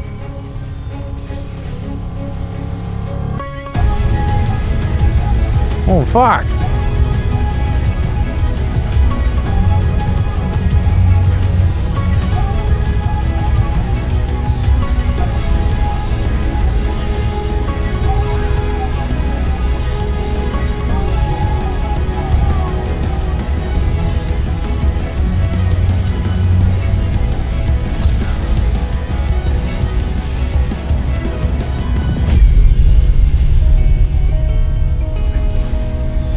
Man, that big bass hit right there was really satisfying, I gotta say.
Hey, that went all right.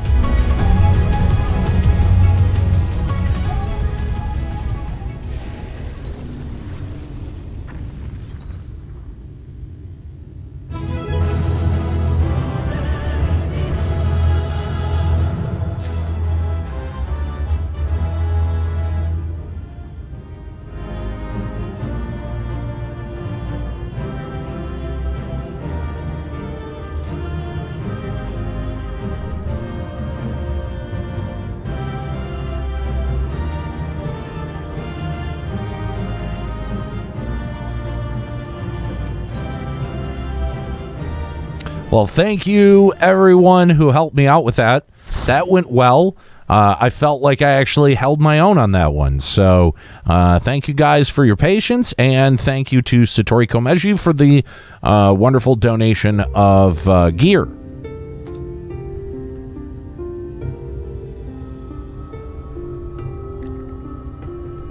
It's releasing its ether. Fall back. We cannot let it touch us. Quickly, my lord, we must withdraw. That will not be necessary, Captain. Though I appreciate your concern. The eternal light of these creatures has confounded us for nigh on 100 years. For each we have put down, another has risen up in its place, born of insane ether relinquished by its predecessor. But now we have a way to contain that corruption.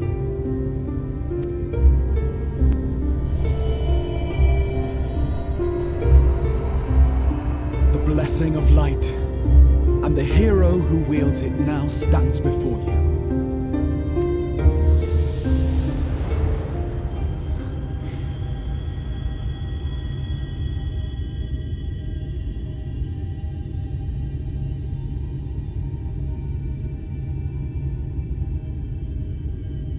Dude, he's one of my new favorite content creators. Like, when I discovered his videos, that was one of the things that really, excuse me, helped convince me to come back to FF14.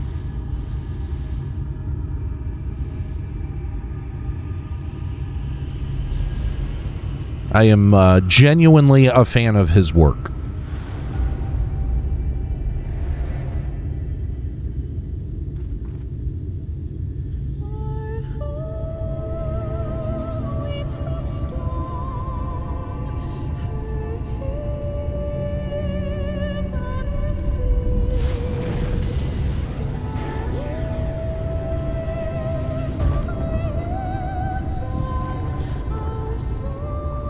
Behold, the monster's power is broken, and the world, twisted by its touch, returns to its rightful form.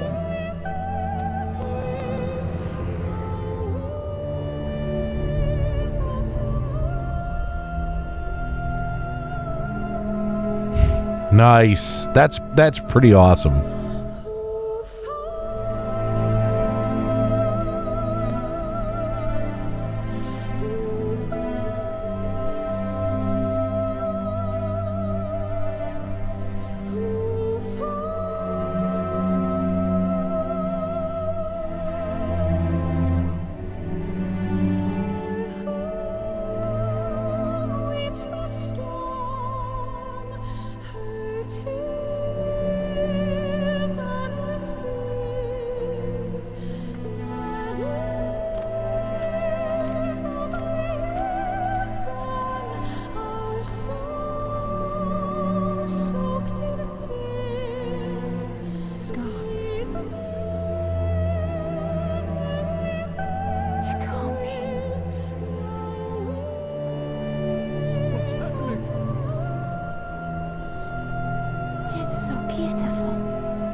Is that what I think it is?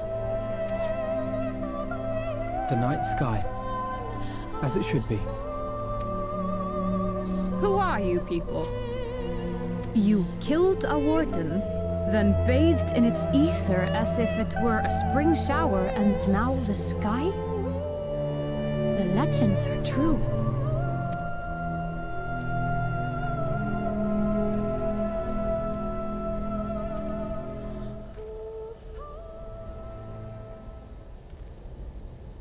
My lord? How many years have I waited for this moment? For the one possessed of her blessing. For you. Goddamn right. You have vanquished the Light Warden of Lakeland, and for the first time in a century, darkness has returned to the mantle of night. Without the ever-present light to sustain them, the Sin Eaters will have no choice but to retreat.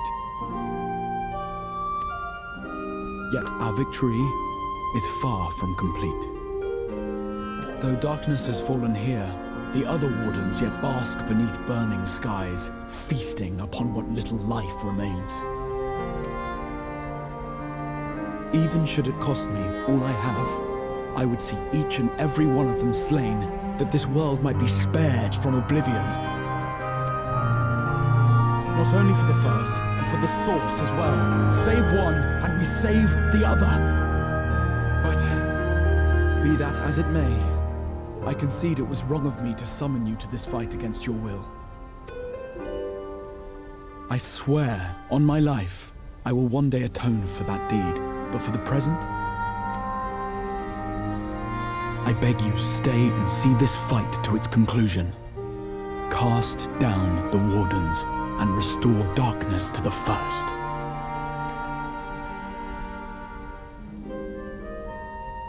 Oh, hey, it's that guy. I will become the warrior you need. On behalf of the first, I offer you my deepest thanks.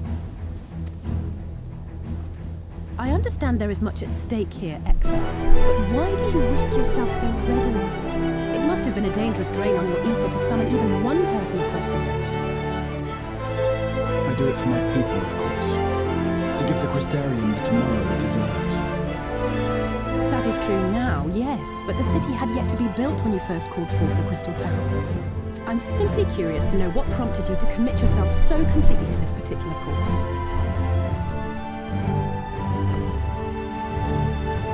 There are things which we can ill afford to lose. That didn't answer the question.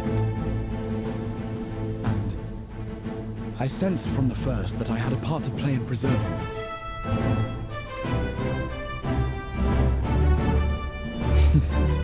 Forgive me. I fear the events of the day may have taken their toll. Despite appearances, I am an old man. One burdened with many difficult memories, some too painful to recall. Well then, I'm sorry for pressing you. It's a family thing, I'm afraid. One which has served us well. Needless to say, we will continue to fight at your side until the last Sin Eater is defeated. Come then, my warriors of darkness. Let us gather the surviving villagers and make our way back to the Crystarium.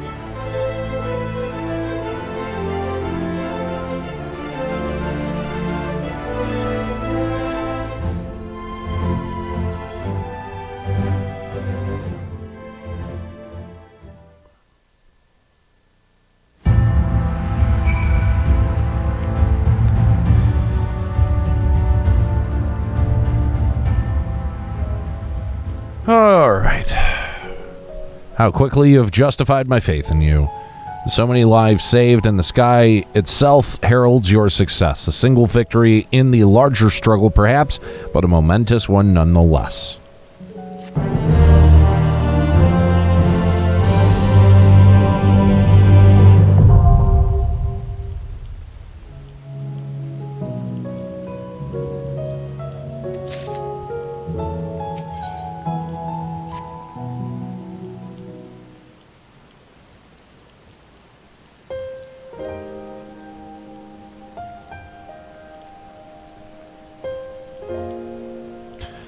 Now, as for how we proceed from here.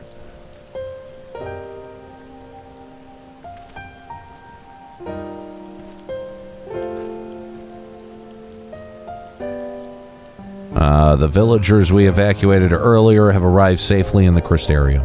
They seem to be accepting their situation for the moment. Most folks are far too distracted by the sky to worry about wounds or lost homes.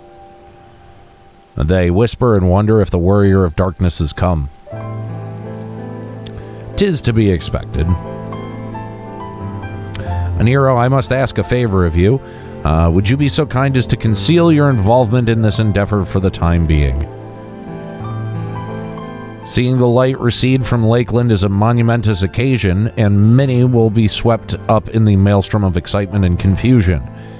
Should you come forth as the legendary warrior of darkness, I fear that, no matter how good your intentions, such an appearance would throw the city into disarray. I find myself in agreement with the Exarch, although my concerns are more focused on Eulmore. It may be best if you maintain a low profile until we see how Vauthry responds to all of this.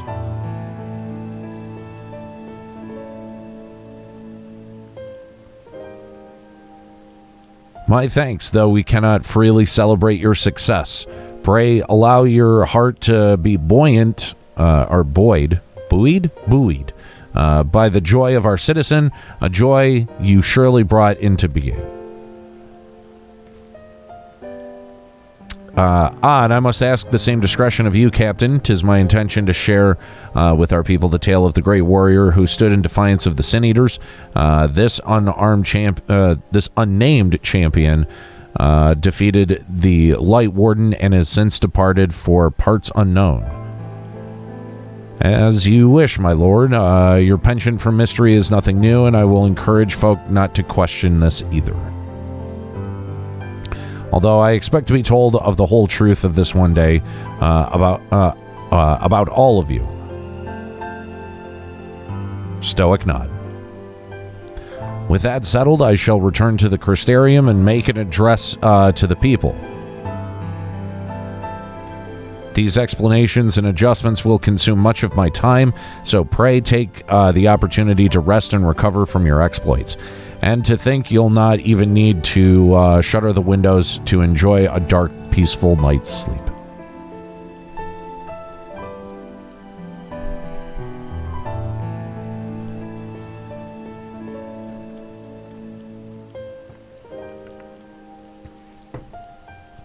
I must stay behind and coordinate the evacuation of remaining survivors. And I hesitate to ask after all you've done here today, but can I ask you to pass on a message on your way to the pendants? Please let Bragi know that we're bringing in a number of injured and that any restoratives in the market need to be reserved for the infirmary.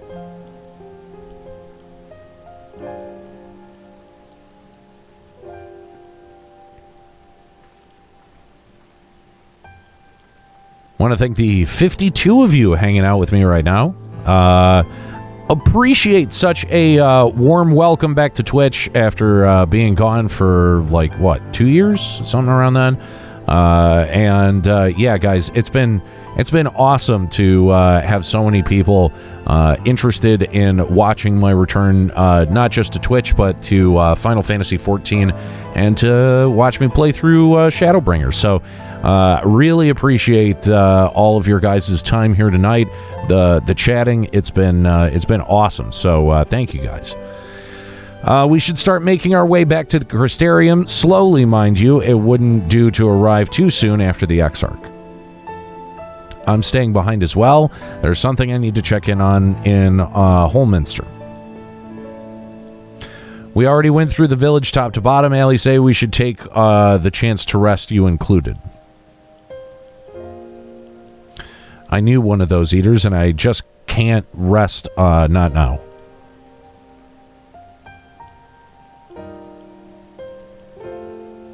So please, I wish to be left alone for a while, and that means you as well, Aniero. I shall be cross if you try to follow me. I promise to find you later when I feel myself again.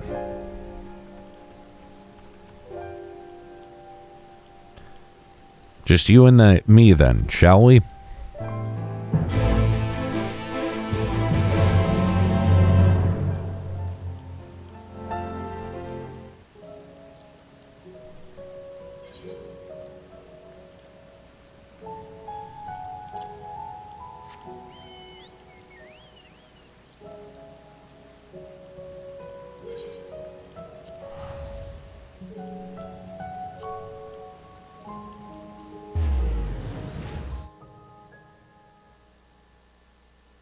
Oh man, I'm getting really hungry.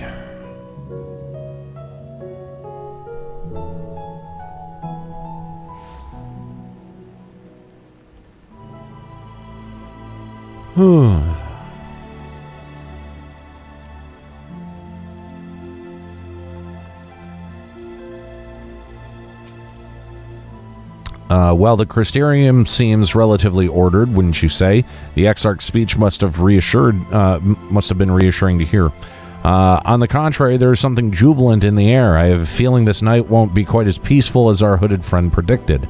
I shall take a brief stroll around town before retiring to my chambers. Once you've discharged your duty to Bragi, I suggest you do the same. Sleep well, Aniero. I hope untroubled dreams find you, and Alice both.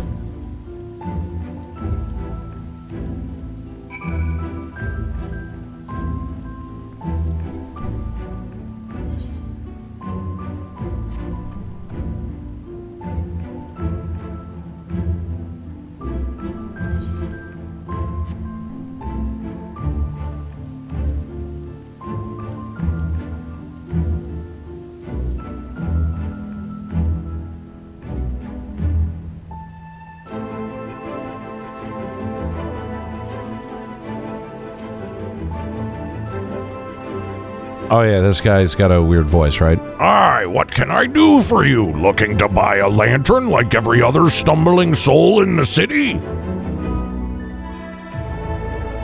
I see. Well, Captain Lynn, I can rest assured that any potions I spot coming in will be set aside for the wounded. Hang on a moment. If you're carrying messages for the guard... No, I'm not. What made you assume that, you fucking ass? Does that mean you were here then? Or you were there then? The battle at Holmister? A stalwart lad like you might want to pay a visit to the Wandering Stairs. Make himself known. I'm sure Glenard can introduce you to some interesting opportunities.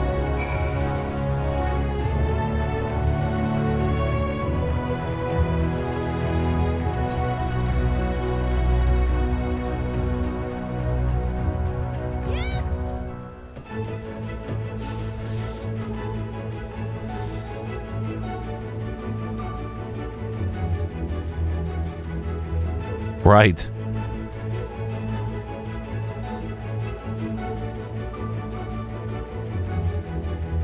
Oh, hey, I remember this, asshole.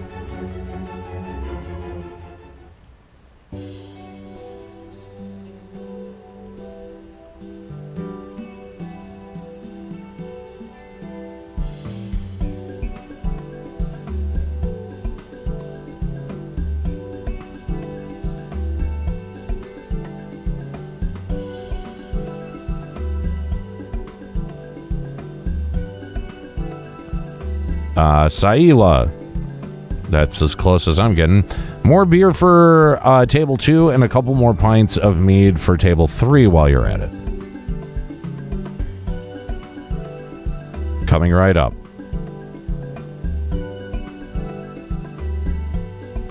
Sorry, we're rushed off of our feet this evening, sir. Can I get you anything? Drinks around the house.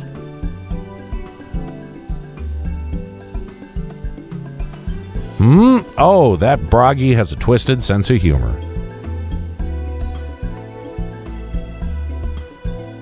Ah, ha, ha, ha, ha. To think he'd send you to me at a time like this. The first real night in near 100 years, and folks are all riled up and then some. What's more, there was that eater business at Holminster Switch. They say a light warden was destroyed without a damn trace, and it was the warrior of darkness who did the deed. I really must apologize for Glenard. He's been almost as rowdy as our customers, and that's no small feat. A lot of our regulars are bounty hunters, you see. They mostly go after eaters, and the rumor of the warrior's appearance was the spark to their kindling. You know how the weak eaters are drawing to the strong ones, right? Aye, they swarm like angry bees around a queen. You need look no further than Holminster for proof of that, but attacks on that scale don't happen every day. Praise the blessed shadow. No, the more common threats are the strays. No one knows why. Jesus. But every now and again, an eater will leave the pack and prowl alone. Those are the ones that you run into on the road if your luck is foul. They're a danger to everyone, so the settlement council puts bounties on their heads. And our bar here is a convenient place for hunters to gather and share information. Seems a few of them were inspired by the warden slaying even more than most. These are the type who have their sights set on the absolute worst of the strays, a class of eaters that's been dubbed cardinal virtues. It's a weird thing to call a type of monster. The virtues showed up out of nowhere about 3 summers ago, and when historians heard about the descriptions given by survivors, well, apparently they share an appearance with the villains who caused the flood. And if that doesn't send a chill down your spine, they're also reported to be as tough as light wardens, not the kind of prey you can take down single-handed. Our virtue hunters had all but given up, but knowing the warrior of darkness is out there has lit a fire in their bellies. Just look at them. That Hume over there with the oversized sword is Granson. He's in it for revenge, wants to recruit a comrade in arms as tenacious as he is. The Mistle lad is Lou Reek. Don't be fooled by those dewy cheeks. He's as hard a hunter as they come. He just lost a partner and seems to be on the lookout for a new one. That's Sirig. Word is he seeks an expert in magecraft to help fight the virtue he's after. What the fuck is that? Lastly, we have Giat, the dwarf, and Drunkard both. Wanted to join forces with a healer, and only a healer. Something about needing a mender's wisdom. I've seen my share of competent veterans, and you have that look about you. Maybe you should introduce yourself to one of our hunters. Who knows? Together, you might even collect a bounty on a cardinal virtue. Now, there's an idea. Imagine the prestige my bar would earn if we boasted the patronage of a successful virtue hunter.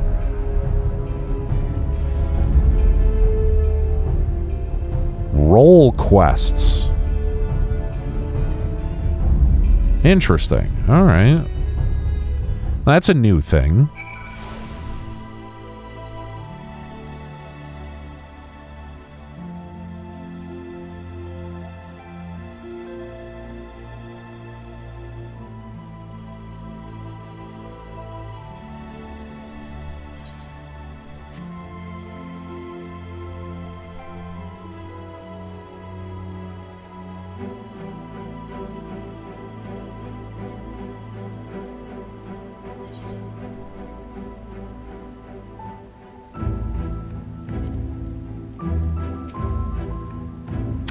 Welcome back, sir. I wonder if anyone can sleep in the city with such an uproar, but will you be retiring to your quarters? Very good. In light of the present situation, I've had illumination prepared for all of our rooms.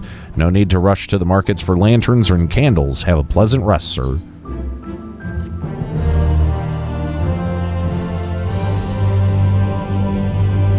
Yeah, that makes sense.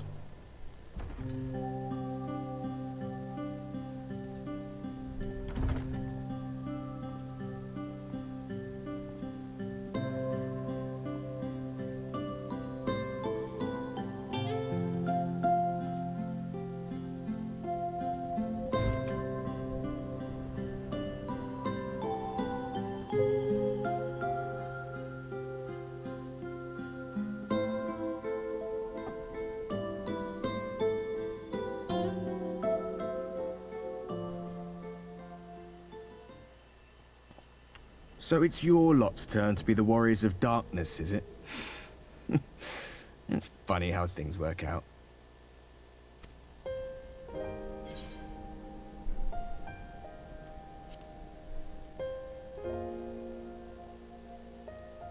Well, I did warn you.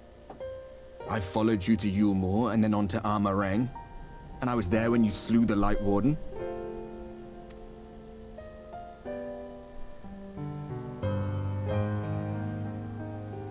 Those white-haired twins who were with you. I remember them from our battle in the Source. Are they your friends then? Through thick and thin? Not really. They're more of a nuisance. Aye. Then I suggest you keep them close. It's when you charge ahead trying to save someone else that you end up losing those you love. Not that you need telling, I'll bet you've lost plenty. But I wonder, what will it cost? Yo, what's going on, Noobzor? I don't remember when it was that I learned regret wasn't worth the bother. You get numb to it all over the years. The lost comrades, the broken promises, the abandoned principles. Just more nagging burdens to ignore.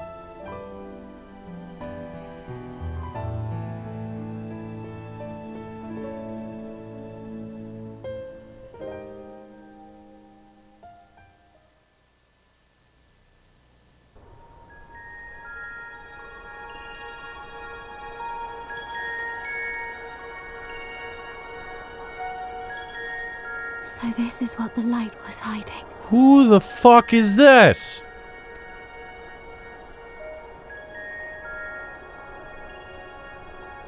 He's here. I must go to him.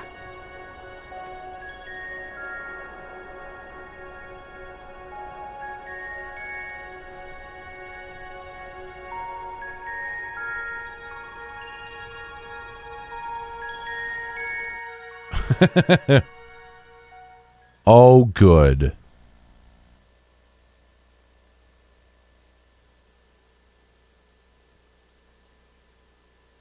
Oh, okay. We're flashing sideways back to the source.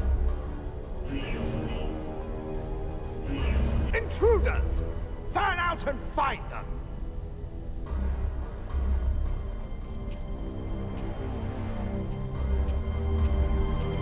I'm a dragon over here! Away!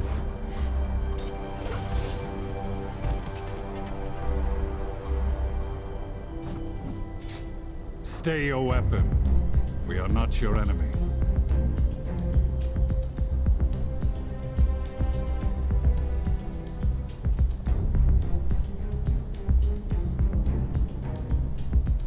When the alarm sounded, I wondered what we had done to betray our presence.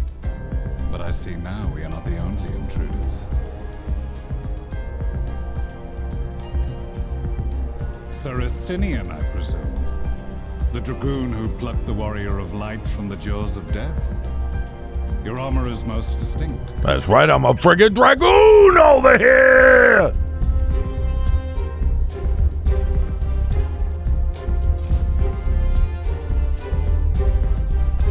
Much as yours once was. But even without it, I see a former legator still has eyes and ears in unexpected places. Van Baelsar, in the flesh. Though I understand you prefer Shadow Hunter.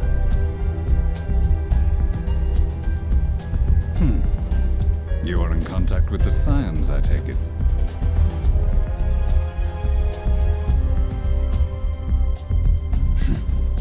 Through no choice of my own, they tracked me down and conscripted me to their cause. I swear the receptionist was trained as a spy. Not that anyone can escape that Baldessian woman once she has caught the scent of your ether. If they have resorted to using freelancers, I must assume their attempts to wake the afflicted have failed. And what of their champion? Away on another business. Thus, it has fallen to me to root out any trace of the Empire's new weapon.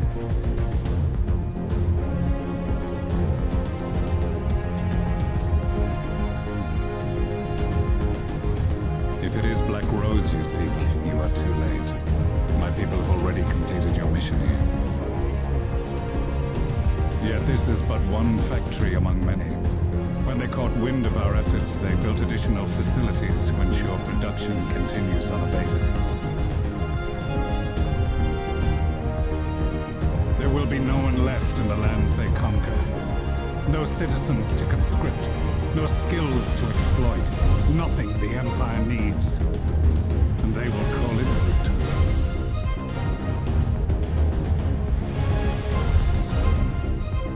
What exactly does this Black Rose do? The gas is described as a poison, but its actual effect is more arcane in nature. It was created to disrupt the ether in living beings, to bring the flow of their life energies to a standstill. Inhaling even the tiniest amount will cause all bodily functions to cease, much as a potent venom will stop a man's heart. Released over a city, Black Rose could conceivably kill every inhabitant, and all without damaging a single structure. Search every corner! Rouse the barracks if you have to! I want this facility secured! I have more questions, but now is not the time. Sir Estinian, I have an offer for you, but I will make it only once. Since it would seem we seek the same answers, you are welcome to join us. From what I hear, you need all the help you can get. In case you don't know, Varys himself confessed that your empire was a creation of the Ascians. I am aware of what his Radiance said at the parley. Thus I would return to the capital, that I might behold the truth of this corruption with my own eyes. My path leads to Garlemald.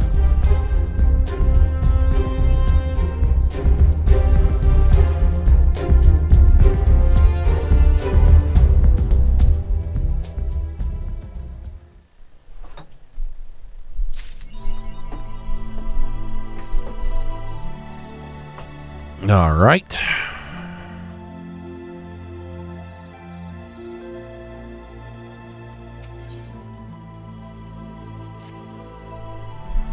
Begging your pardon, sir, but do you perchance intend to head outside?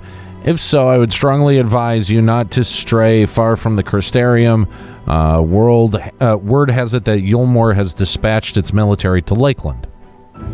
Given the timing, one can only assume they do not welcome the return of night. Even now, the Exarch is in the ocular debating a response.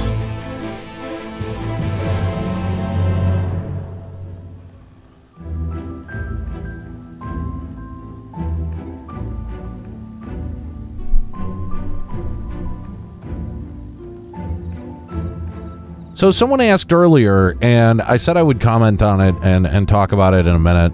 And then I totally forgot about it. I did want to talk about Microsoft acquiring Bethesda. And so I've had a couple of days to think about it. And I think it's, first of all, that's a huge move from Microsoft. They have to make some big moves like that in order to try to get off this kind of third place that they've been funneled into. And Bethesda kind of makes some sense for them to acquire, but I do think that there is a downside here too, and that's the further consolidation of video game developers into one monolithic company, or two or three or four, you know what I mean? And I think that consolidation of media in general is kind of a bad thing.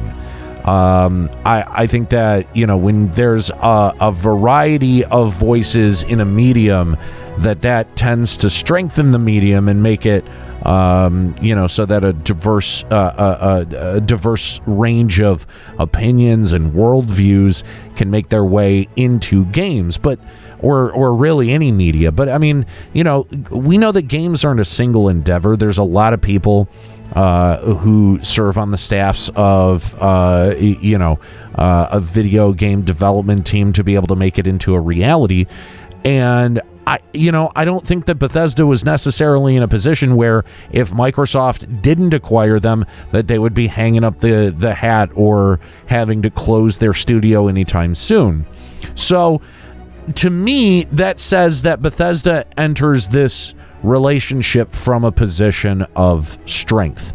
And I think that that's really important when considering how a Microsoft acquisition is going to end up impacting the end quality of game at the end of the day. Because again, if Bethesda is coming in and they got a great price tag on their acquisition, Microsoft threw a whole hell of a lot of money at them, and they weren't exactly hurting for money or for funds.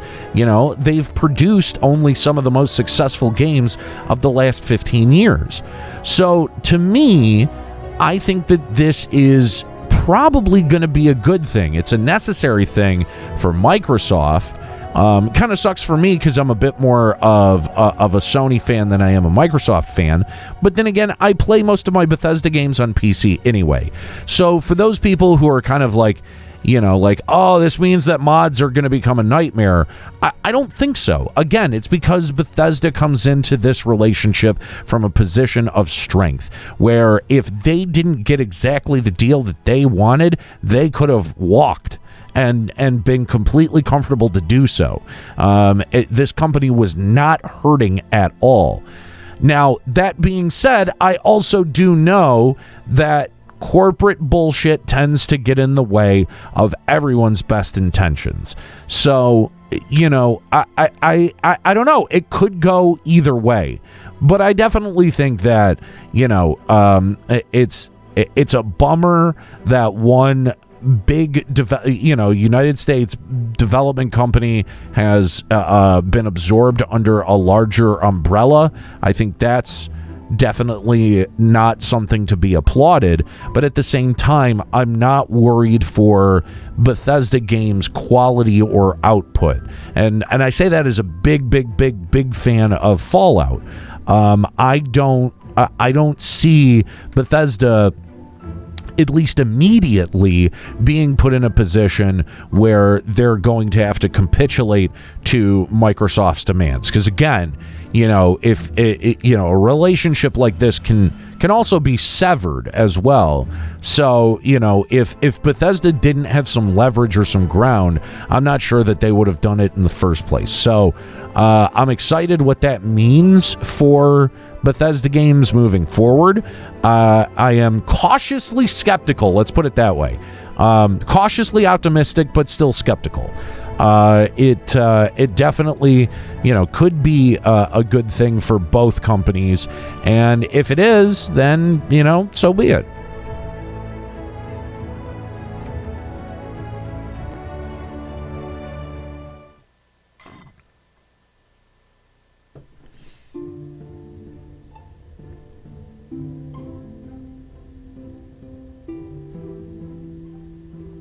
You are come at a good time. As you may have heard, we have something of a quandary on our hands. By the way, shout out, let's see, hello to Neko Girl 24. What's going on? Chili Pepper saying... loft here in Lakeland. Eulmore has sent one of its airships. Chili Pepper saying Microsoft supposedly offered to buy Bungie too, but Bungie asked for too much money. Galen says, I think Bethesda needs some sort of oversight. That might be true. I mean, with how many of their games come out and are buggy messes right off the rip, having access to Microsoft's QA team might be a huge boon for Bethesda. You never know. King of Ravens, I'm just concerned with who else Microsoft is looking to buy, because they went on record saying that they're looking to buy more companies soon. If they have the wallet and there are companies that need the resources, then it generally tends to be a good deal for everyone all around. I think, if the situation were along the lines of Bethesda's in real trouble, the last 4 games they put out were absolute financial disasters, they are imminently going to close if someone doesn't swoop in and save them. I think that then, the argument becomes a lot more clear to people. Well, if Microsoft didn't step in, then they would have closed their doors. But, listen, if Microsoft is looking to help developers in that situation, I think that that's a good thing. But if they're also wanting to just get developers under their umbrella and not fuck with their development styles too much, which seems to be what they've been doing. That's been their track record since they started acquiring studios. I think the play there, at least from an industry standpoint, is to make some ground on Sony, specifically Sony, because they trail so far behind. And the only way that you're going to be able to do that is to take some of the titles off of Sony platforms. And the only way that you do that is by cashing in your chips and actually having some skin in the game. And you know what? Microsoft might be making all of the right rules to make themselves a bit of a foothold in the next generation. Most people, after the Final Fantasy 16 reveal and that Sony press conference, most people that I saw were like, what does Xbox even still have a shot? Does Microsoft still even have a play at the market?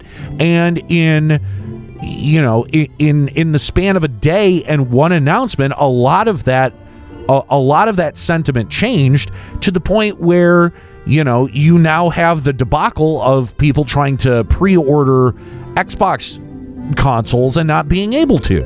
So I think if the response is to be gauged in terms of interest there, boy, I think that for Microsoft, they made all of the right moves. It still remains to be seen what kind of effect this has on Bethesda, or what kind of effect this has on all of the development teams that they've purchased, but that's a much, much, much more long-term thing. I don't think that we can jump to the conclusion that Microsoft is automatically going to fuck this up because they fucked up so many other studios. They haven't. So far, their track record with these studio acquisitions has been fairly good. However, there is a caveat to that statement. They also have not been in control for that long, because these studio acquisitions really only started about 3 years ago, and we're only just starting to see the first generation of games that are coming out under Microsoft's watch. And for a lot of those projects, I'm sure that they were started before Microsoft acquired them. So, to me, this needs time to suss out. And again, for those Bethesda fans that are out there wringing their hands and saying that the sky is falling, I would say don't worry so much, because Bethesda comes into this relationship from a position of strength, and then therefore they get to set their terms for what the relationship looks like as much as Microsoft does. Because again, when you can say, fuck you, pound sand, go away, I don't want to do this anymore, then you're actually bargaining from a position of strength. There you go. That's my thought on it.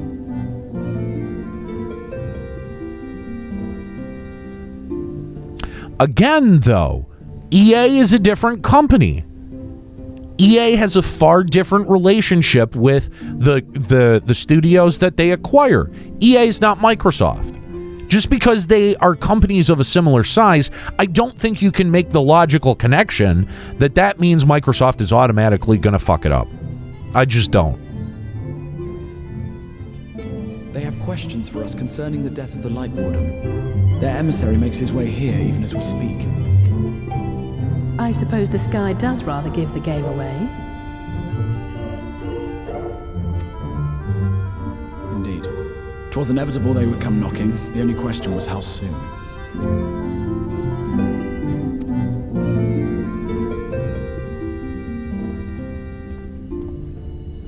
My lord, I am come with the Eulmore emissary. May I show him in? I want to point out, again,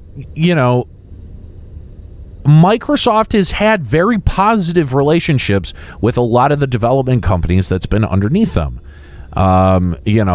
Bungie was one that as soon as they got away from Microsoft, I think that they realized how bad of a decision that was. Even though they may have asked for a higher price tag to get back under Microsoft's umbrella. They're smart. I got to give them that. They're very smart. But I don't think it was as... I don't think their relationship with Microsoft was ever as bad as their relationship with Activision. I just don't. And, I think all you need to see is, the proof is in the pudding, right? Just look at how long they were with Activision. A moment, Captain, if you would.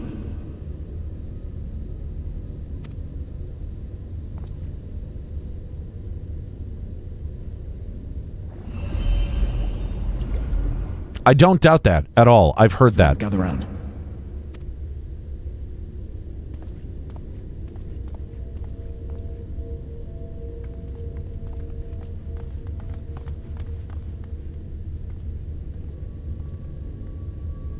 I do not wish to show our hand prematurely. Forgive me this liberty. Vanish.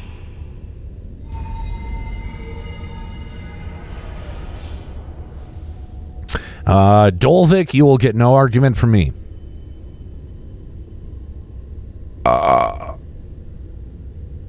Enter.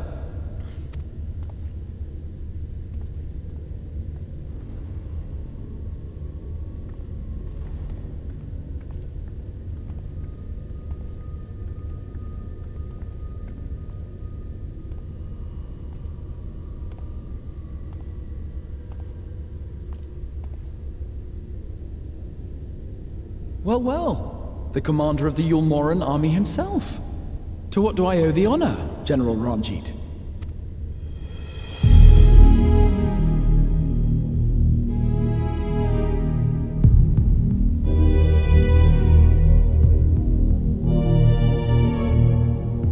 The Light Warden is dead, Exarch.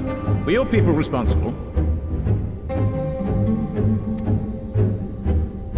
You are clearly in some haste, my lord. But before I address your question, you must allow me one of my own.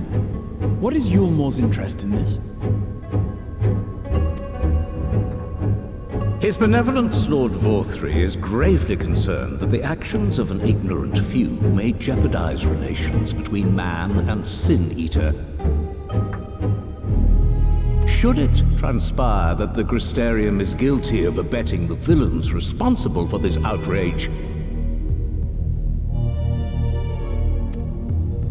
my lord has decreed that it suffer the same retribution.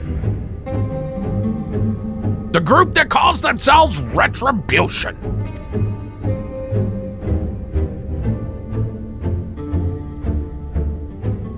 I see. Since you have been so candid, I too shall speak my mind.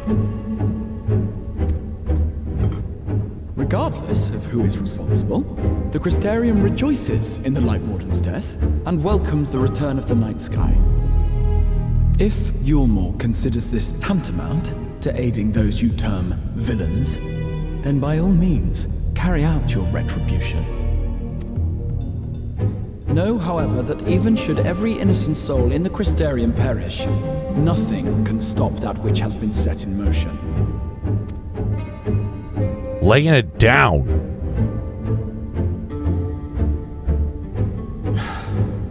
Folly.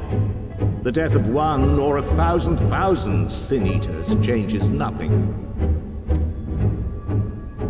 The world is dead, and writhe as we might, like maggots in its rotting course, it will not be reborn. Only by my master's grace may we live out our days in peace.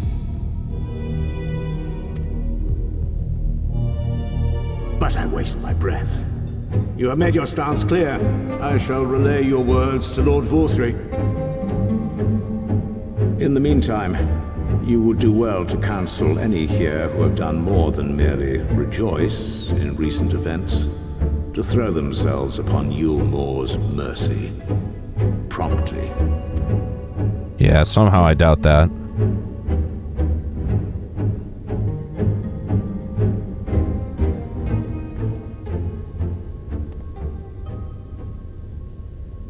One, last matter. We are searching for a young artist and his assistant. Know you of whom I speak?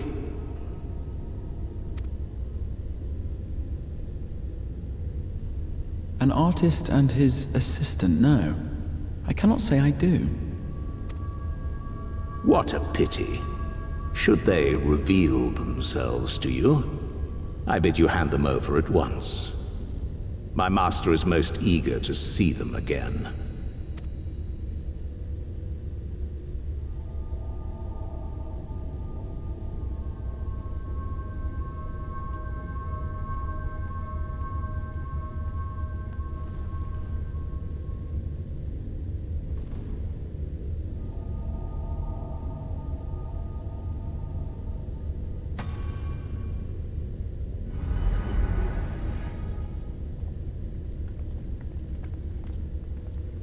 You idiot, you didn't turn us all the way invisible.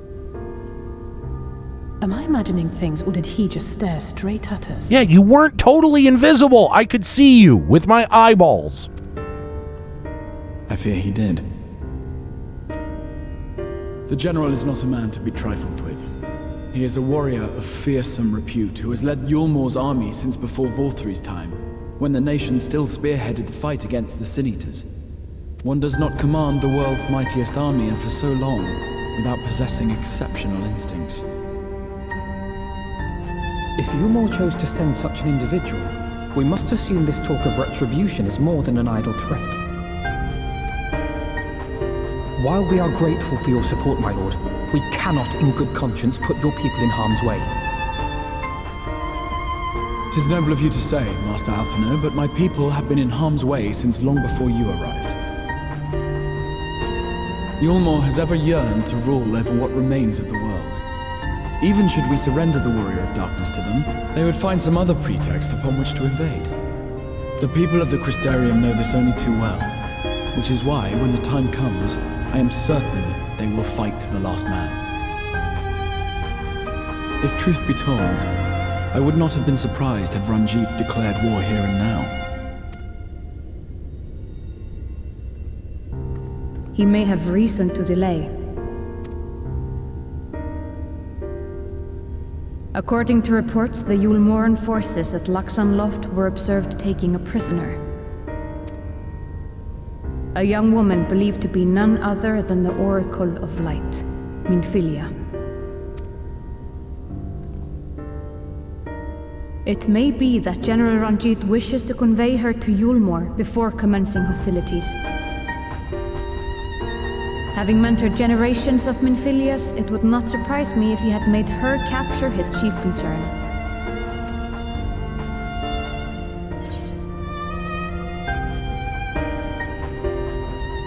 Yeah, what? Generation of Minfilias? What is that?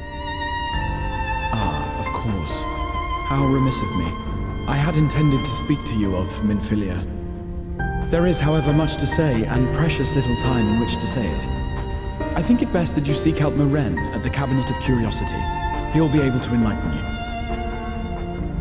Alphino, Alize, would you care to accompany your friend? You doubtless have insights of your own to offer on the matter. All right, though I'm still not sure I understand it all myself. In the meantime, I will set about making provisions for war.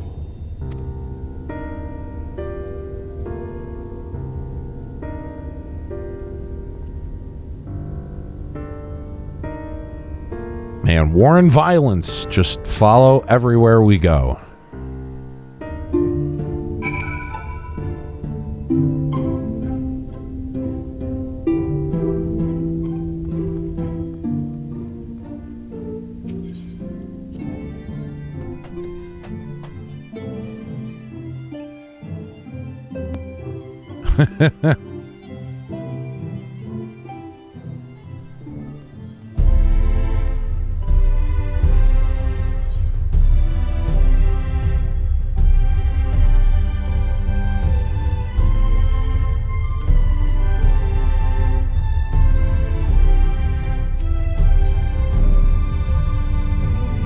The Cabinet of Dr. Caligari.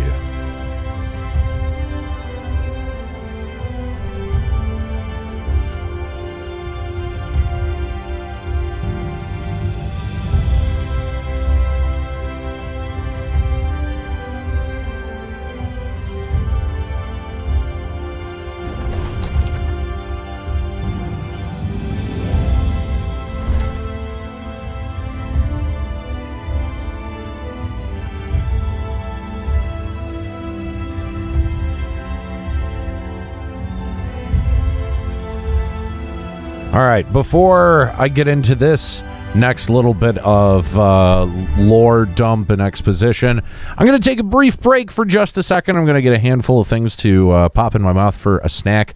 Getting pretty hungry over here. And I'm also going to get a new drink and go to the bathroom. Guys, stick around. There's going to be a little bit more Shadowbringers, maybe a half an hour, maybe an hour left before I wrap it up here and go to sleep. Pretty tired today. Anyway, guys, I will be back in just a minute. Don't go anywhere.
Give me a second here.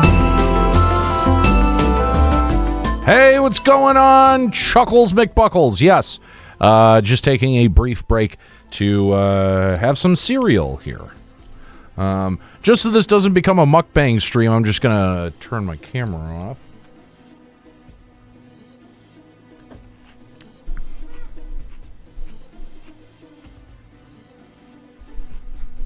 Oh, thank you, man. Appreciate it. I love your name, dude. You've got your name stuck out to me. So, but yeah, glad you like the host, man. Hope you're doing well.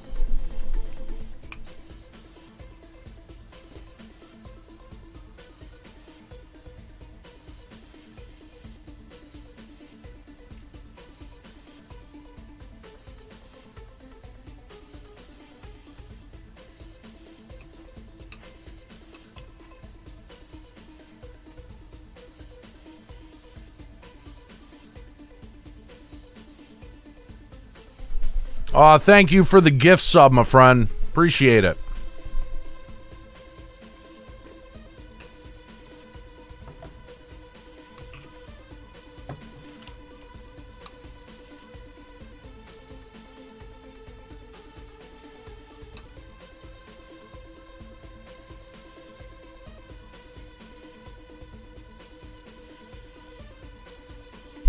Hey, man, not a problem.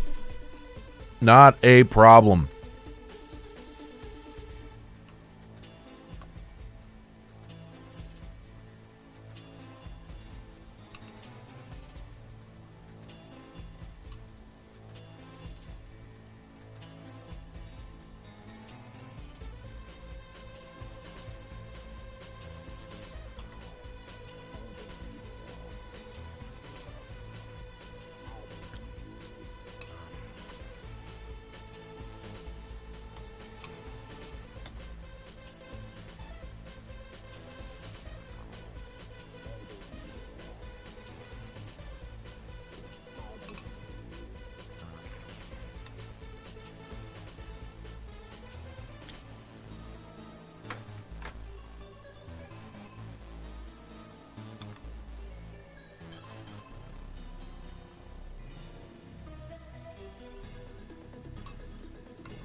All right, give me just a second, guys.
Cat, get out of my seat. Get out of my seat, cat. Come on. There you go. Alrighty. Thank you to everyone who stuck around. Oh, I desperately needed that. I think the last time I had eaten was at about 12:30 this afternoon, and I had a couple of hot dogs, and it just wasn't doing it for me.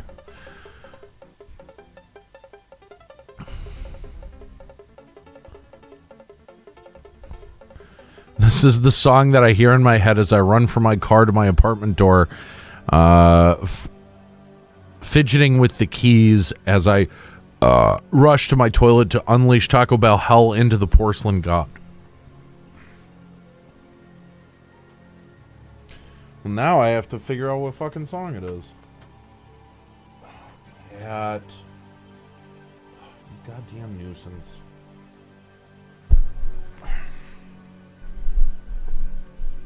Take it easy, Volkai. Thanks for hanging out.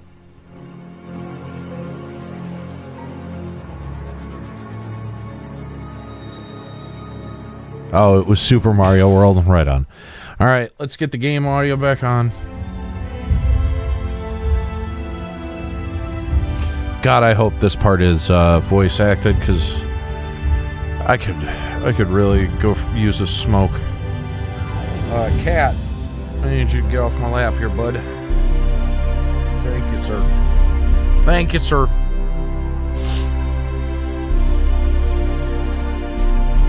I thought it might be the Sonic drowning theme. So I know that's what plays in my head. As the pressure, the PSI keeps increasing.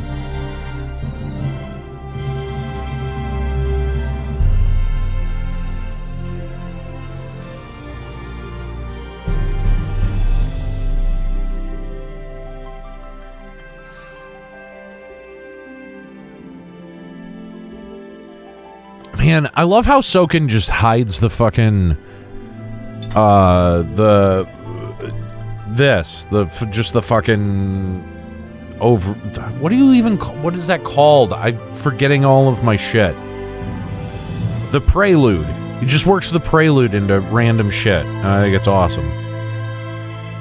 That's it. That was the opinion. That's the tweet.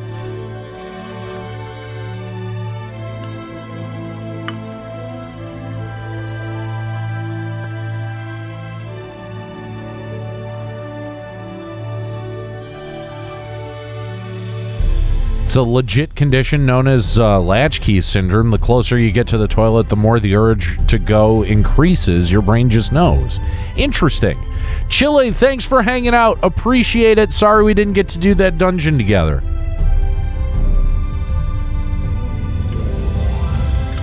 But I appreciate the offer.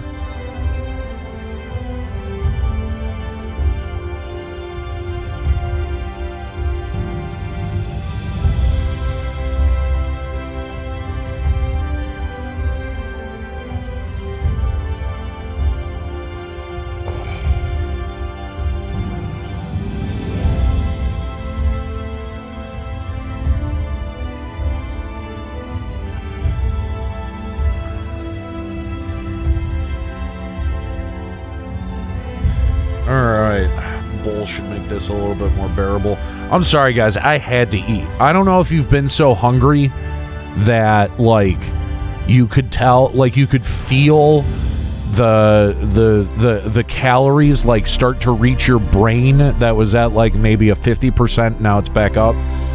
That's where I was at. Like, my brain was starting to sputter because I hadn't eaten in so long.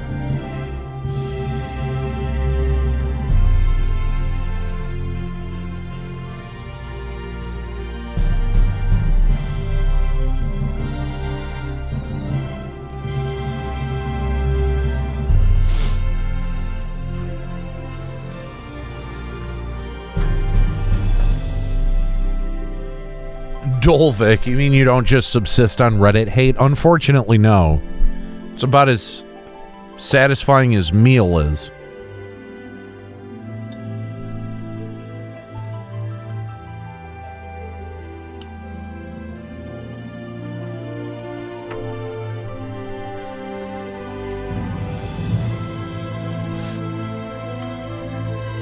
All right.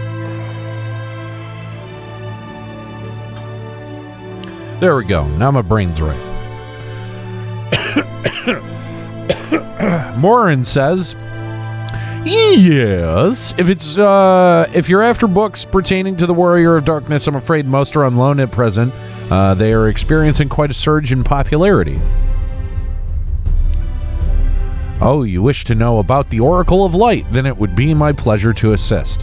After I have finished off some few outstanding tasks, that is, while I attend to them, perhaps you could fetch me a book. The Illustrated Tale of the Oracle of Light, it's called. Though it's intended for younger readers, it provides an excellent summary of the subject matter, and the artwork is quite lovely besides. I would not hesitate to recommend it to anyone with an interest in learning about Minfilia. But you must see for yourself. The book should be located on the level below. Should, I say, for while there is a place for everything here, not everything is always in its place. Despite my best efforts, in short, if the book is not where it should be, it will almost certainly be somewhere it shouldn't. So, Good luck.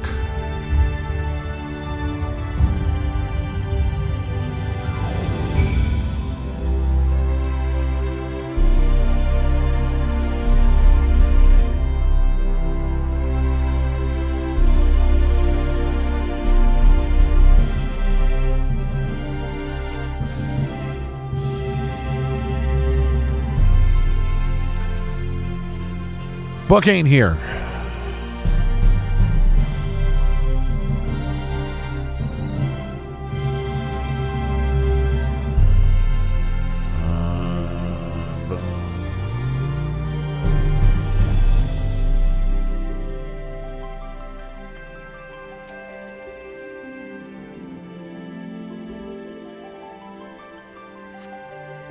Book ain't here either.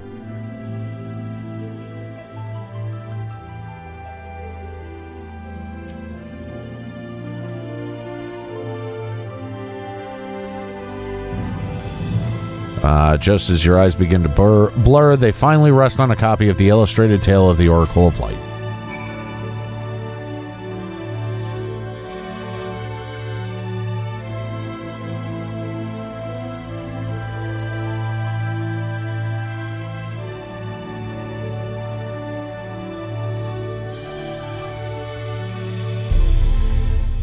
Have you found the book? No, just wasting your time. Yes, this is the one. I hope it wasn't too difficult to track down. I'm happy to say I've finished all my pressing tasks. If you want to call your friends over, we can begin learning at once.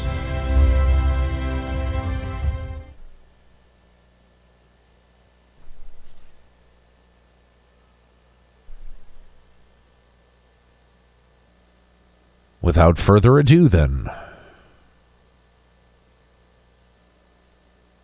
It began 100 years ago when the flood of light threatened to swallow Norvarin. Just as all seemed lost, a savior appeared who halted the all-consuming radiance, a maiden with hair spun gold and eyes of clearest sapphire. Naught was known about her save her name was Minfilia, and for delivering the realm she came to be revered as the Oracle of Light.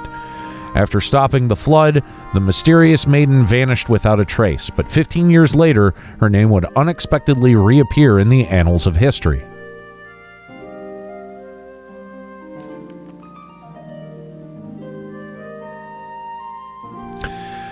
When Sin Eaters laid ruin to the kingdom of Vobert, a young girl was discovered who was immune to the creature's blighted touch. One with hair spun of gold and eyes of clear sapphire, she was hailed as the Oracle Reborn and came to likewise be called Minfilia. Enlisting the Eulmorean army, this Minfilia fought and vanquished countless Sin Eaters.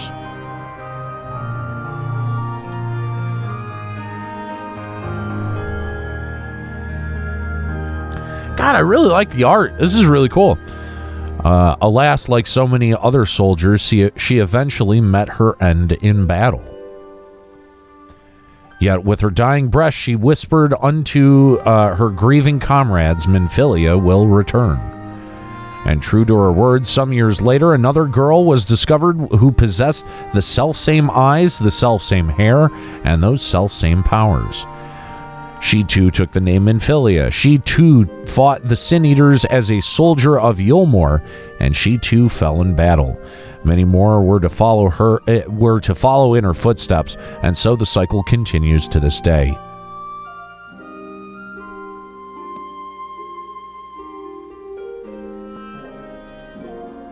And that concludes the tale. By their valor and sacrifice, these women have saved Norvarin on numerous occasions. And were it not for them, we might have never learned of the Light Wardens and their nature. They sound like formidable warriors. Some, perhaps. The truth is rather less simple. Though the Oracle is reborn with certain common traits, she does not inherit the memories or the knowledge of her previous incarnations. All the Minfilias thus far were discovered as ordinary girls, unversed in the ways of war and ignorant to the powers they had harbored. While some embraced their fate and devoted themselves to training, others did not, but all were made to face the Sin Eaters, and all died to keep our hopes alive.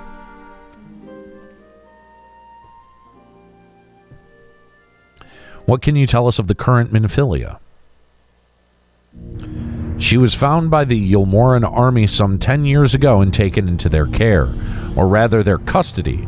She was a prisoner in all but name, for by that time, under Lord Vauthry's rule, Eulmore had already abandoned resistance in favor of decadence. Minfilia was an uncomfortable reminder that the war they no longer wish to no longer wish to fight, a potential threat to peace, and so they kept her under lock and key.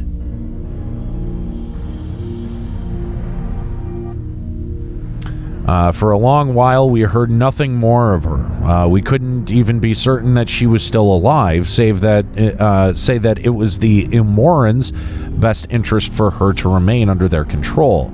But then 3 years ago, a gallant soul stole into the city and rescued her from their clutches, just like a hero from the tales. Indeed. Well, I believe we now have a good grasp of Minfilia's tale. Thank you for your time, Morin. Might I trouble you for a word, Aniero, outside? I'm going to guess that was Thancred. Thancred probably came along and saved her.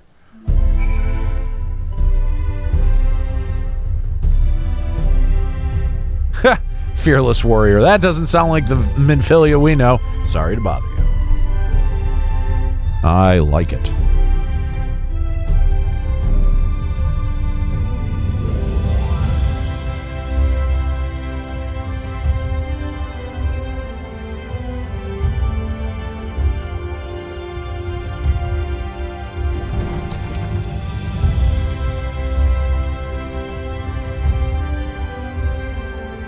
Yeah. You're just trying to see my face. I know what you're doing, Dolvik. You can't trick me. As you have already surmised, the gallant soul who rescued Minfilia was none other than our own dear Thancred. Hey, I was right. They have since been wandering the land together, never remaining in one place for too long, which is why we have not yet had the chance to meet them.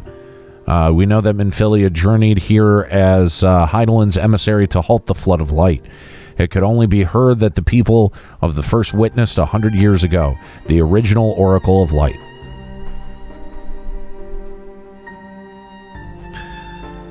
But while there's plainly some connection between the woman we knew and her namesakes, the fact that these girls do not share the memories must surely mean that they are not the same person.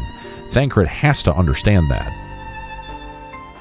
I have no doubt that he understands. The question is how he feels. Regardless, the Thancred we know would not forsake his charge. If she has been captured, we may be certain that he will not stand idly by. There you go again, talking in your roundabout way. If you think we should rescue Minfilia, just spit it out. It just so happens I agree with you. It's quite clear that this Minfilia possesses Heidelin's blessing. And it wouldn't hurt for whatever. Whatever.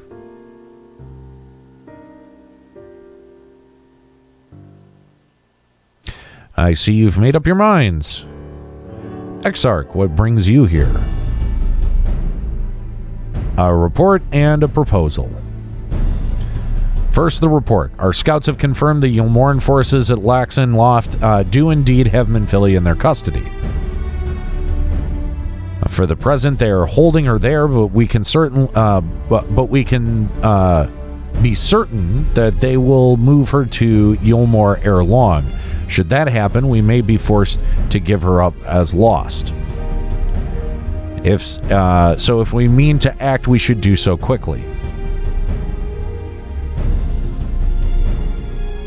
Which brings me to my proposal. I ask that you entrust this undertaking to us, the people of the Crystarium. Guess I don't have a choice. Sure.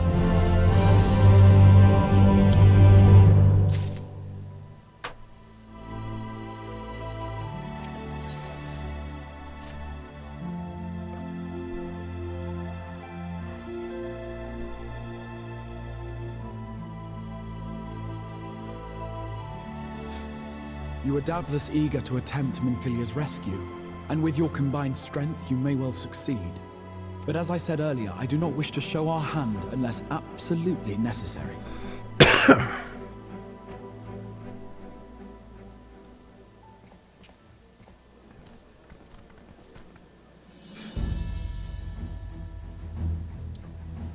Twas not merely the night sky that you restored to us, but hope. Hope for the future of Norvrand. Oh, that's a mistake.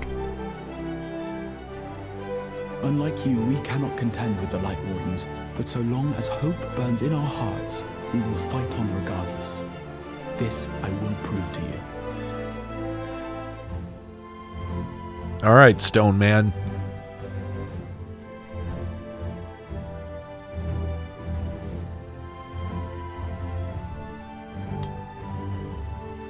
My friends, I thank you for gathering at such short notice. There is something I would ask you all. As many of you are aware, I received an emissary from Eulmore a short while ago in the form of General Ranjit. To my dismay, the General condemned the slaying of the Light Warden, and warned me in no uncertain terms that, should the Crystarium cast its lot with the Warrior of Darkness, there would be war.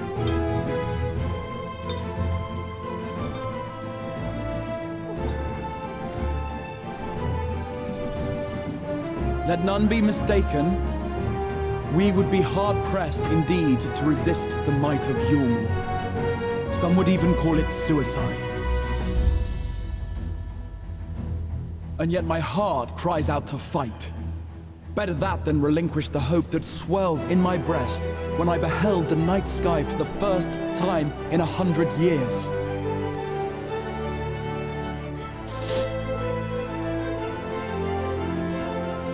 Or so says my heart. My mind, meanwhile, reminds me that to follow my heart would be to risk everything we have accomplished thus far. Clearly, this is not a decision to be made lightly, nor less alone. And so I put the question to you all. What should we do?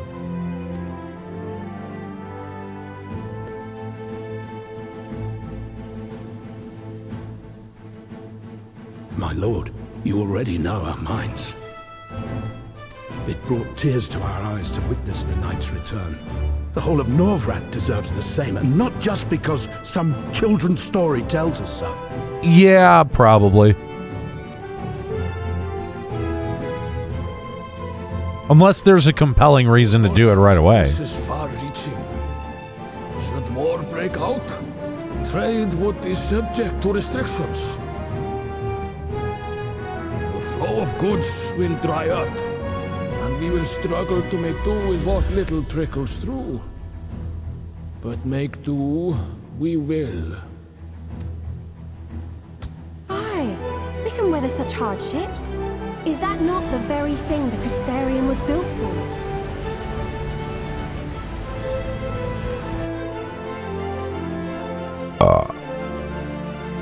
We have always taken pride in our ability to sustain ourselves. Not just to endure, but to thrive. When all falls down around you, rise up. Those were your words. There may come a day when all hope seems lost, but even should the rest of the world give in to despair, we shall not.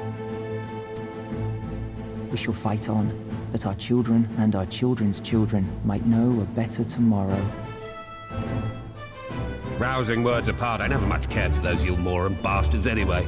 No better than common swindlers, most of them.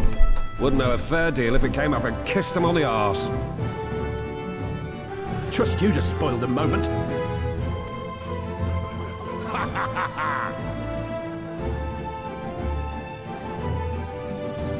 It appears we have a consensus.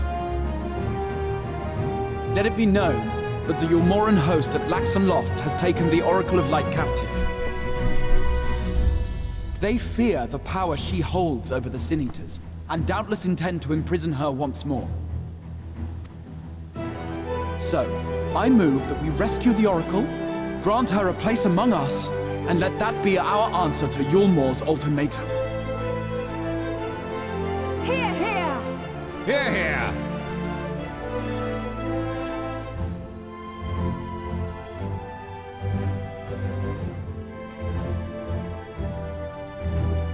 In planning a strategy for the rescue, I open the floor to you all. Well, then I'll start doing them at level 79 then.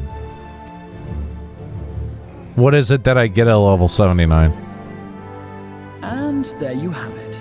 If Eulmore wishes to... Is it like an ability or something? We shall embrace our villainy. Will you do so as well?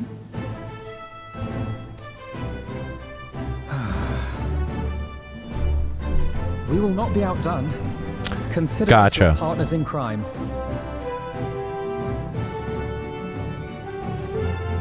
Got it. Well, then I'll do it when I have to do it. My lord, our proposal is as follows. We begin by deploying Aniero to occupy the skies over Lakeland. They should serve to delay the airship's departure. Oh, okay. If I only got to do one, it's not a big deal. At the same time, we scatter dream powder from the air.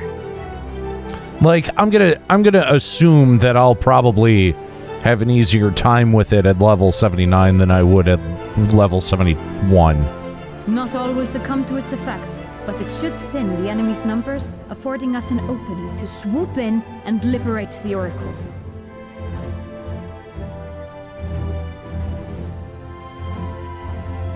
Very good. See to your preparations.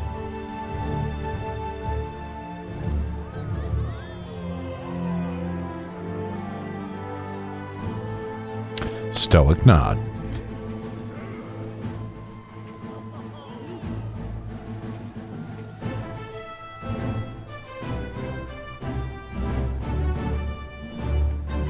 And what exciting crimes would you have us commit? Speaking for my fellow villains, I'd say we're capable of most things, though we draw the line at indolence.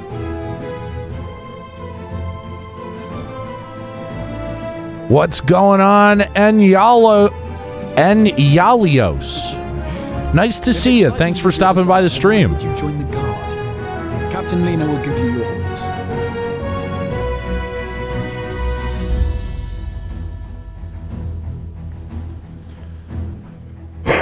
Excuse me.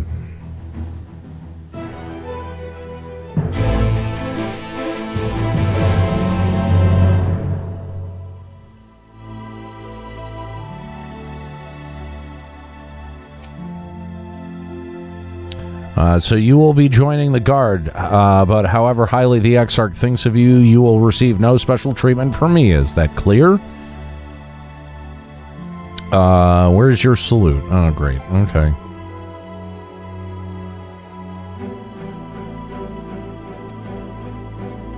Now, first things first, you'll need uniforms. Go to the crystalline mean and report to Catless. She will see you measured and fitted.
And there's the last of them. Your friends are being measured as we speak. Right this way, we'll see to it you look dashing.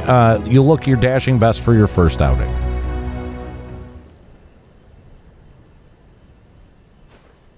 Okay, duly noted.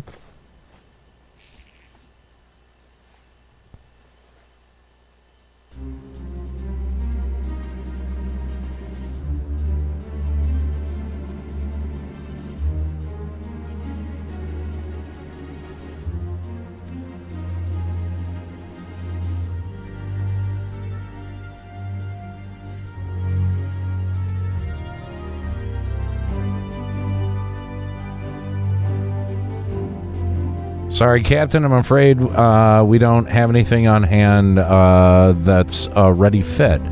But we do have a few that are fairly close. We should be able to make them work with some minor adjustments. Very well, then see to it and they have uniforms delivered directly to the field. I shall take this opportunity to brief you on the mission.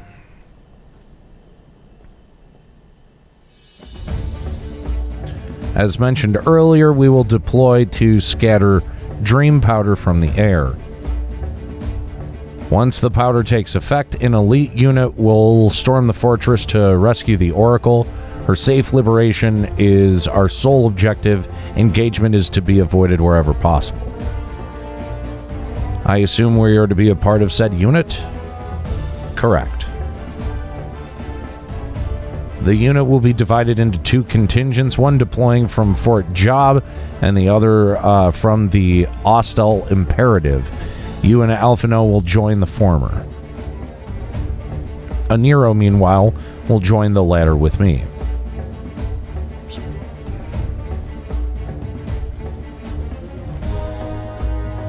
Before you proceed to your positions, you are to report to Chesamil at Spagrix? Okay, sure. She will issue you with serum to ward off the effects from the dream powder. We shall be on our way then. Take care, my friend, and we shall see you soon in the field.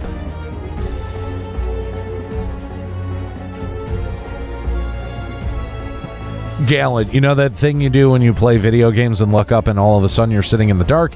Yeah, just did that. Yeah, I've done that a lot. Excuse me. It's quite far to the Imperative, so you may make use of an Amaro from the Rookery after you have collected the serum, of course.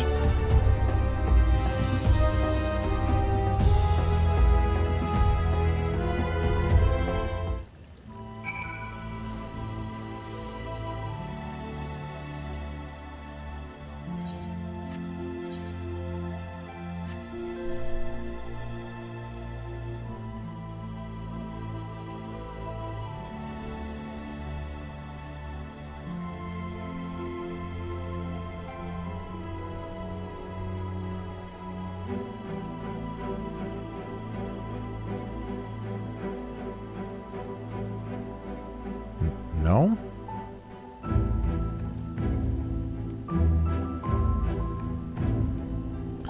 What the fuck?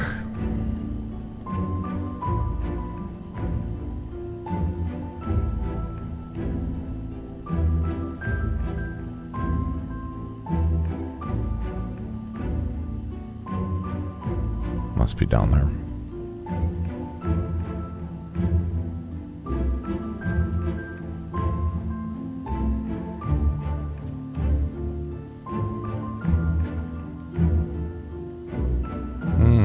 Maybe not. Alright, where the fuck am I supposed to be going here?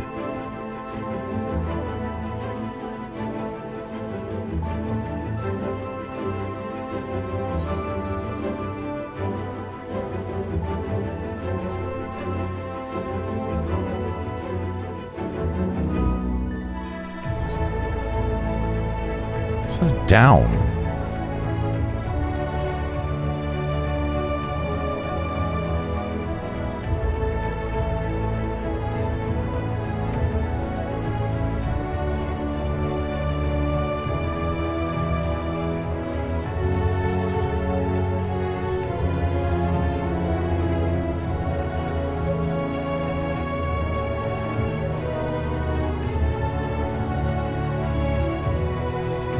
Found it, guys. I found it. Don't worry.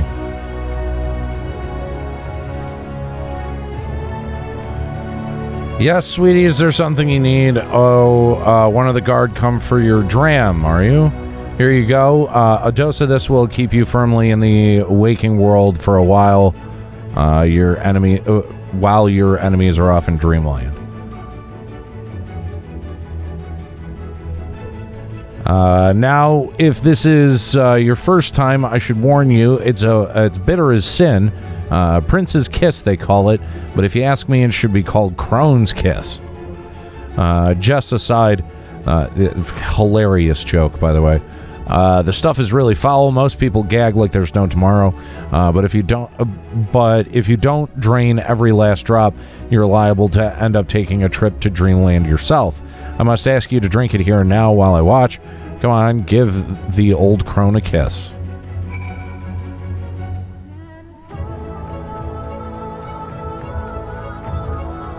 Well done, sweetie. I'm proud of you. Why, if I didn't know any better, I'd even say you enjoyed it. And now you needn't fear falling asleep on the battlefield. So I just took a big old dose of speed, I guess. Just have care when you don't lose any limbs out there, right? They tend to not grow back. Whatever. Fuck your jokes. Fuck you, lady.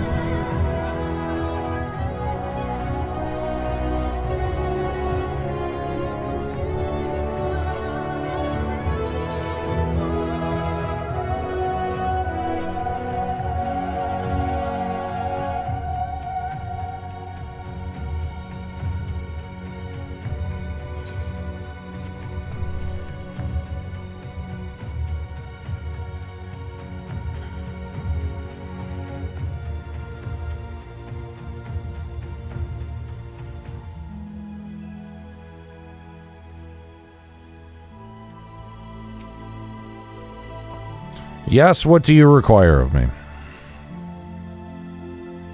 An Aniero to take you to the Imperative, eh?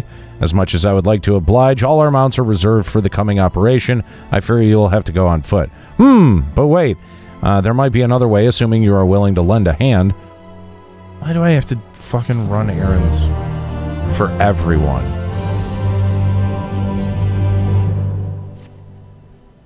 I was about to deliver an Aniero to Radiska's Round, one of the locations whence the beasts will fly for the operation. The tower lies along the route to the Imperative. If near enough is good enough for you, you may make the delivery in my stead. Very good. I shall ready the Aniero for departure at once.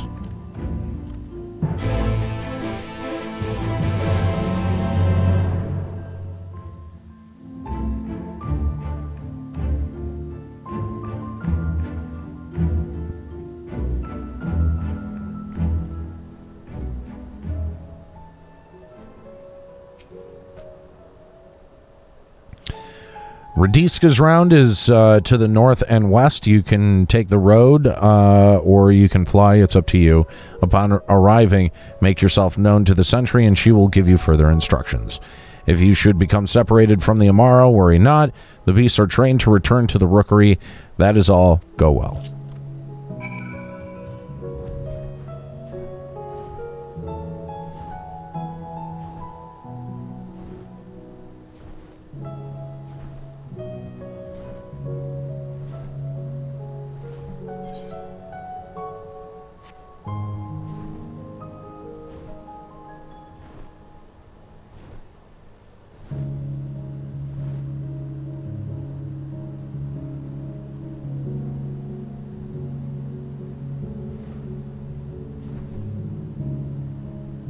I like this music too.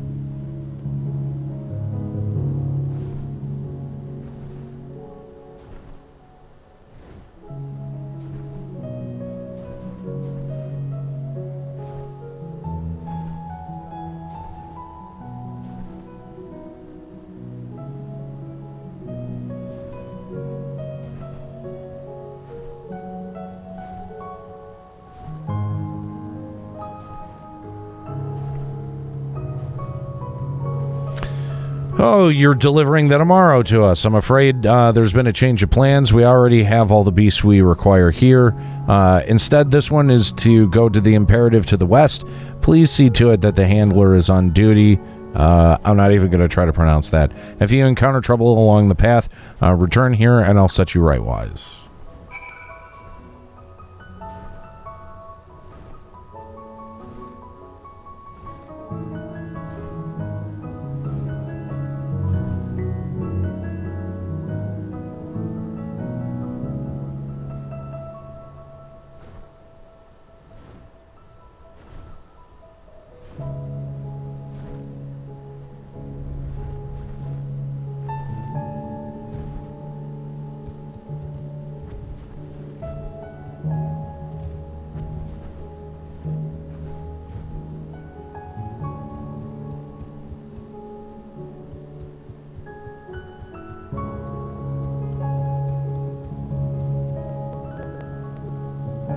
Ah, the last tomorrow. Thanks, my friend. You may leave this beast with me. I'm gonna go get that aether current.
Say, I don't believe I know you.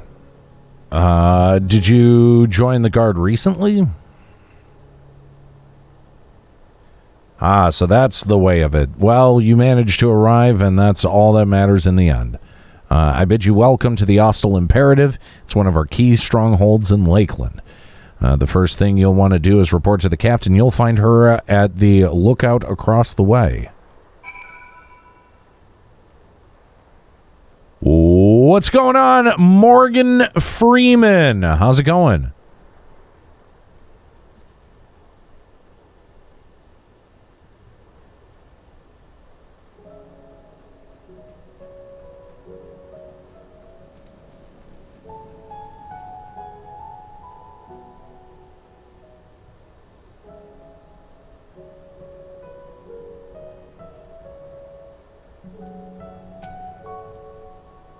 So it seems that rather than Amaro delivering you, you delivered the Amaro. I'll not thank you. I expect all my soldiers to make themselves useful. Speaking of which, I have a task for you.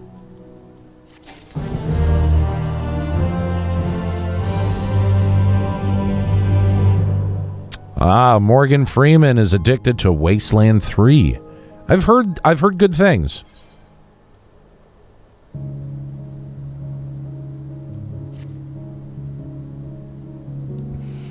In readiness for the operation, the Amaro will need to be treated with the same serum as us.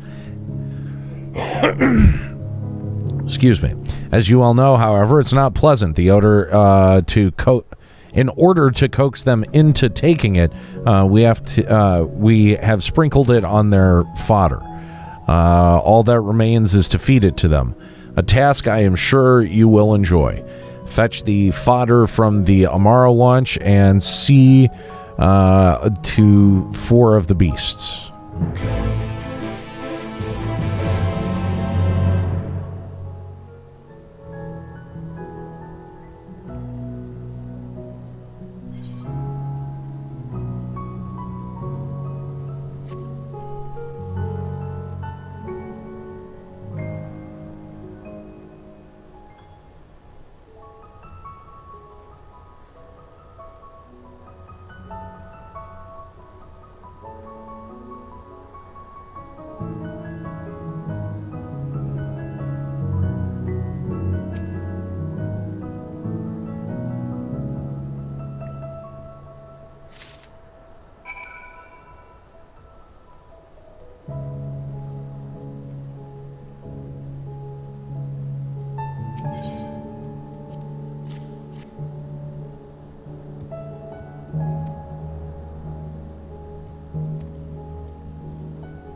The Amara are fed.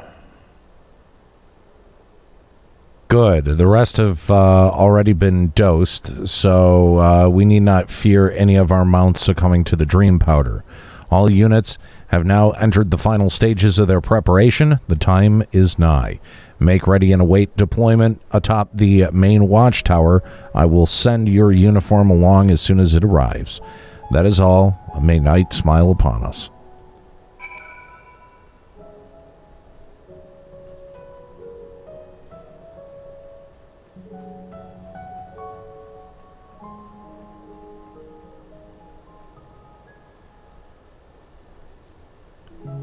You know, when I said I wanted a darker story out of Final Fantasy XIV, I guess they took that both literally and figuratively.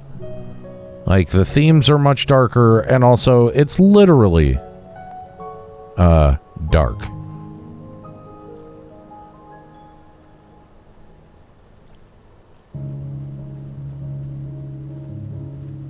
Yeah, no shit. This is getting really annoying.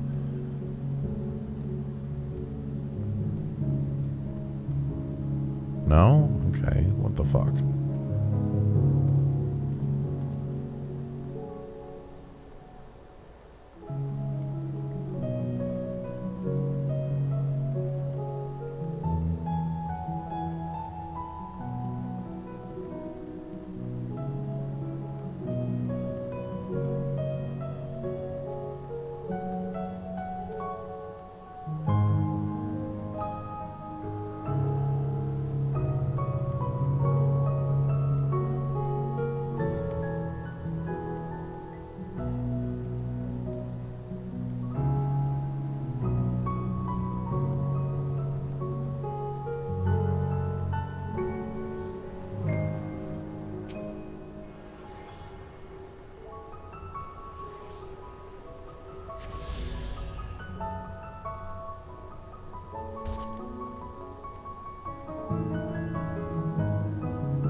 Like, I get it.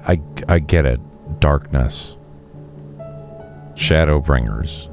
It's dark. Literally fucking dark all the time. I get it.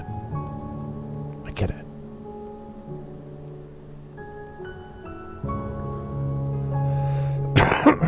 Excuse me.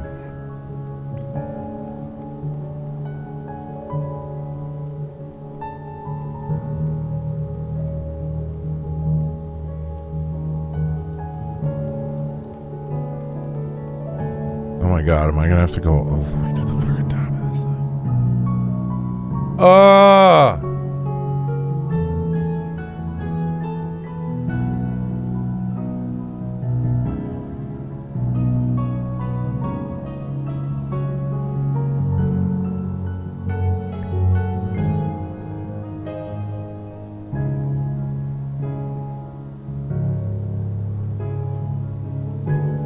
No, I don't get it. Maybe beat me over the head with it a little bit more, Square Enix. Oh, fuck. Alright, well, what is this shit?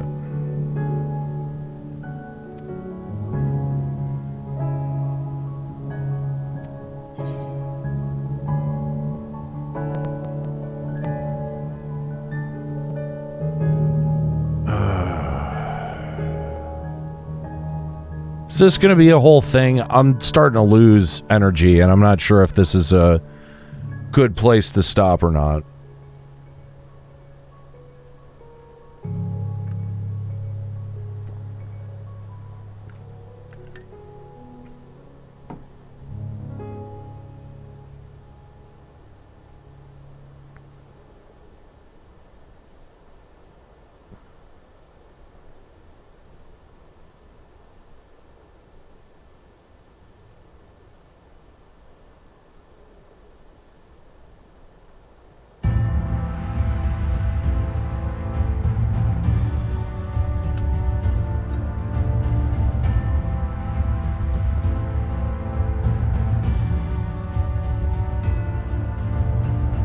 What do you guys think? Should I try to do this, or you think this is a good place to call it? It's like if I try it, I'm gonna give it one shot. If I fail, I'll pick it up maybe tomorrow. I don't know. This one takes a bit, but completes this chapter of the story. It finishes this chapter. Magic Dom says do it. This is a long part. Yeah, it takes you into the next area.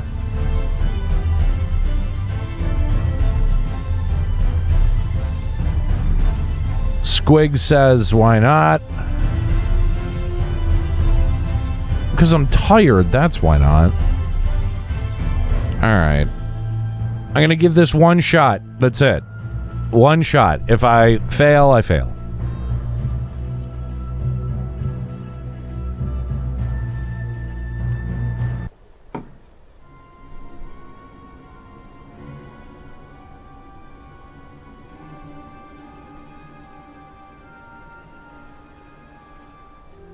Wow, I hate that armor so much.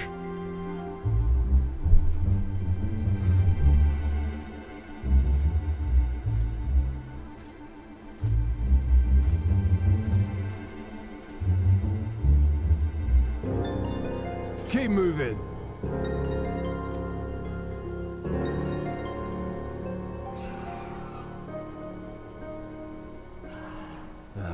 What now?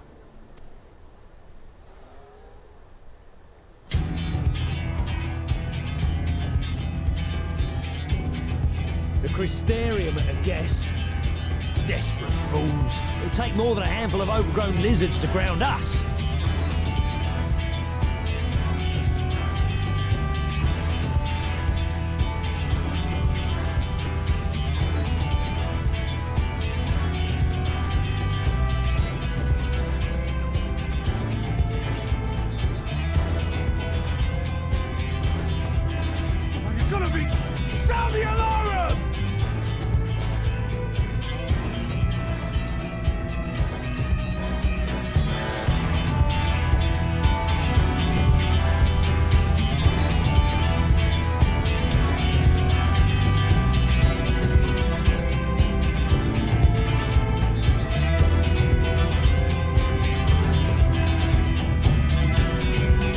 Ah, bullshit.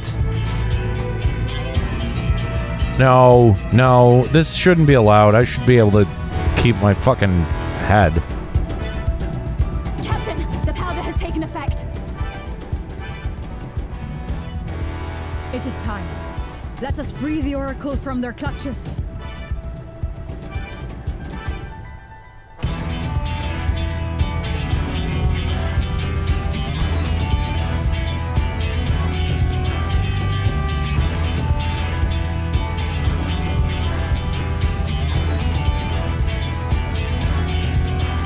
Time to... No, we're ending the experiment. Stream's over. We're done. We're done. I gotta turn this off right now. Hang on.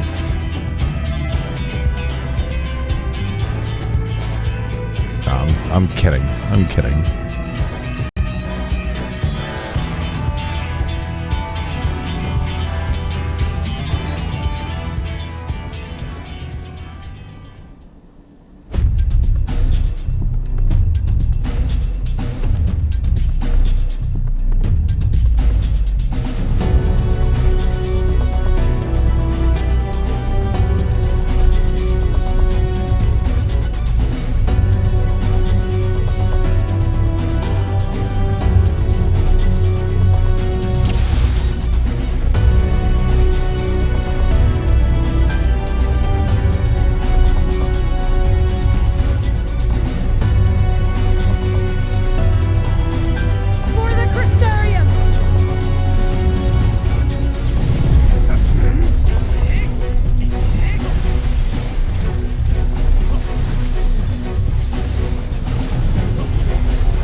give them a show!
Hear that prelude in there again? Nice.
That wasn't bad at all.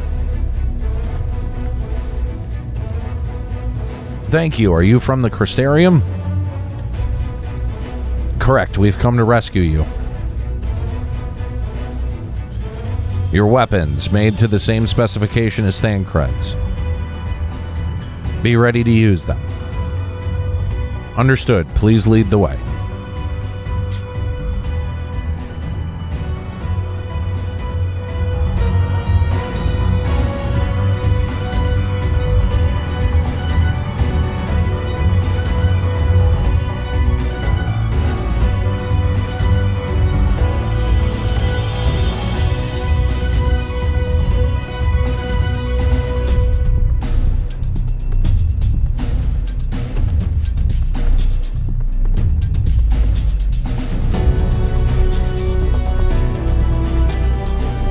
It's quiet. Too quiet. I have a bad feeling about this.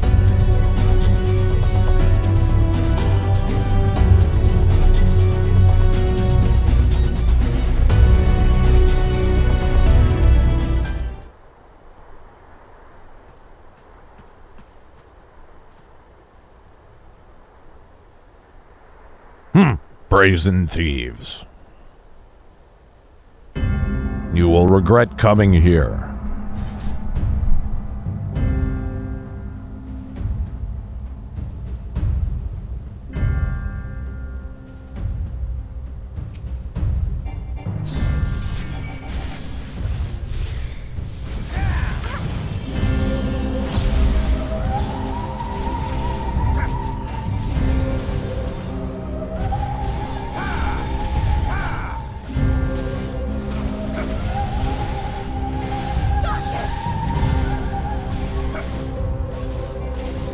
Pathetic.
I think I did everything right, even though... Is that... I assume that's supposed to be a story defeat.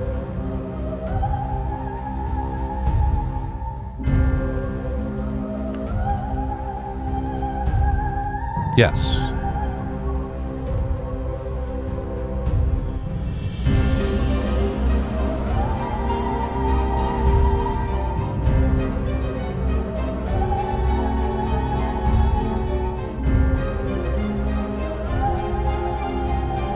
You, boy. You bear a striking resemblance to the artist my master seeks. By all means, keep your counsel. You will all have ample time to confess your crimes back in Eulmore.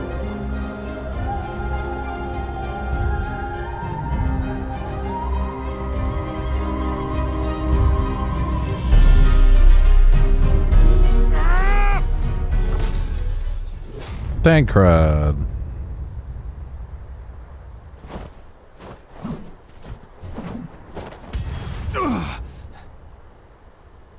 Thancred?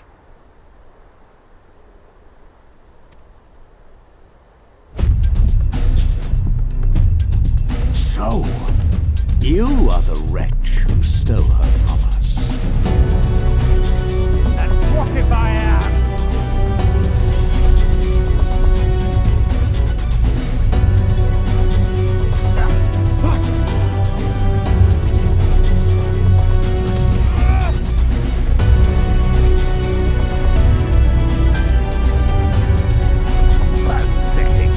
Pathetic.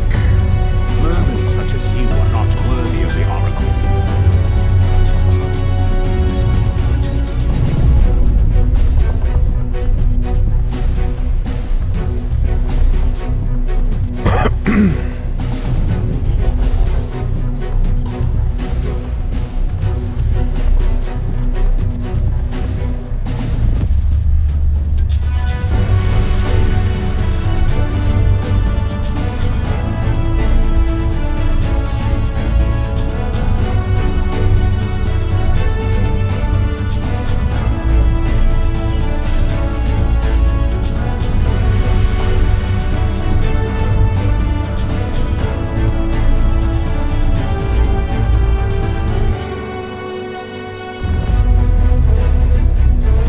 Played.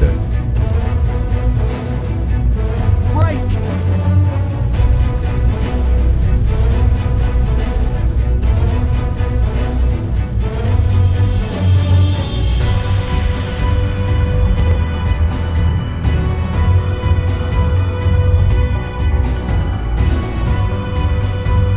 Ooh, Crystal Exarch gets his hands dirty. I like it.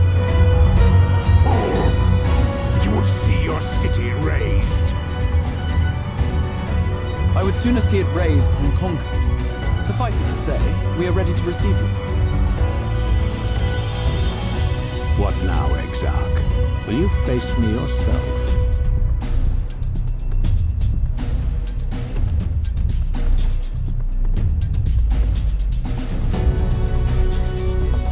I think not, General. I've quite exhausted my tricks. If you mean to give chase, I will not stand in your way. But you would do well to tread warily, for your quarry goes to a place where even Eulmore dare not bear its steel. Eulmore, the fairy kingdom. Oh, god damn it.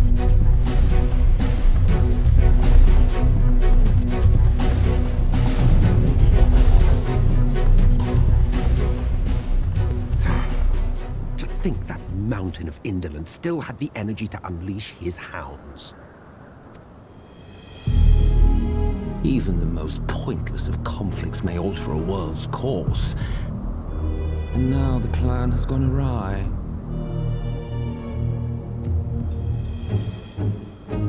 But how? How did the so-called Crystal Exarch bring the hero of the source to the first? As if I didn't have enough on my hands already.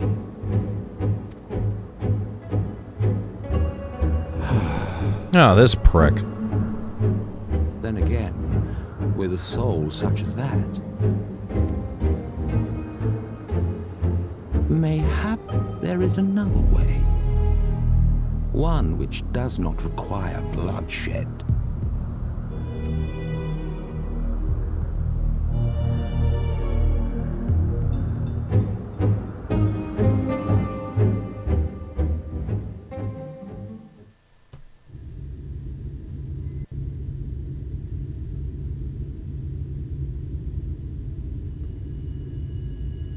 Not so long ago, here in the shadow of the northern ranges, lay the great kingdom of Verbert. Verbert, like Sherbert. A proud history that the Sin Eaters cut short, just like all the rest. Since that time, these lands have become a haven for Fey folk. Oh, Jesus. Dreamers frolicking amidst the ruins of a forgotten realm.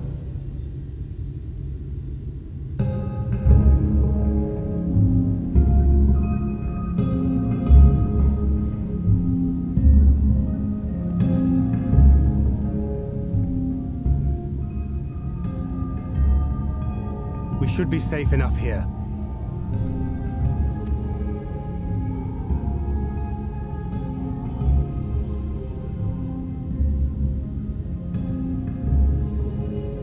It's good to see you again, my friends. I don't know about you, but it feels like years since last we met. 5 of them in my case. Why, it only feels like 1 to me, but long enough to warrant a more convivial reunion either way. What brought you to Laxon Loft?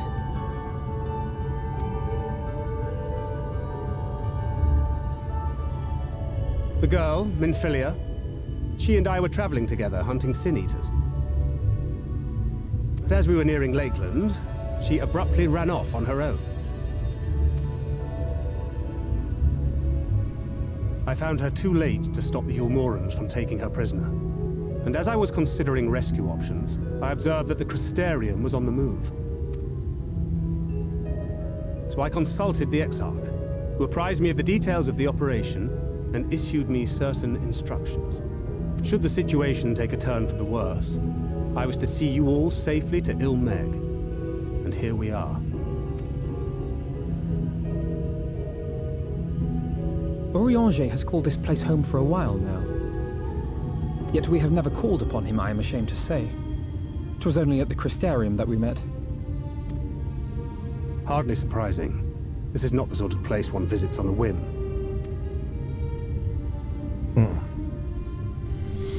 Man, my shoulder's just killing me. Happily, having trespassed on Urianger's hospitality for a spell, Minfilia and I have an idea of how things work around here. Sooner or later, the Eulmorans will come after us. But before they do, the Exarch bids us accomplish 2 things. First, rendezvous with Urianger. And second, eliminate the Light Warden of this land. Yeah, it sounds easy enough. So, Minfilia. What made you leave Thancred behind, if you don't mind me asking?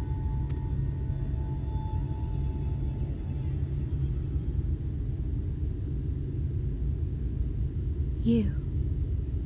The hero from another world. I was asleep when I felt it.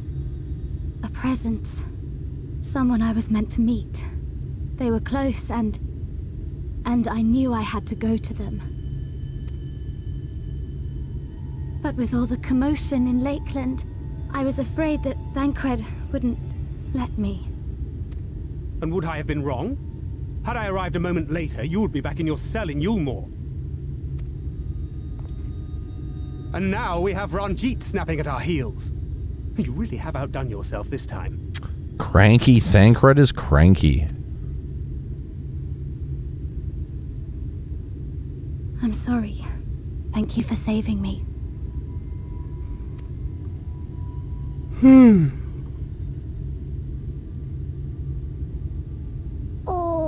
poor thing being scolded so. God damn it. Not another one of these fucking things.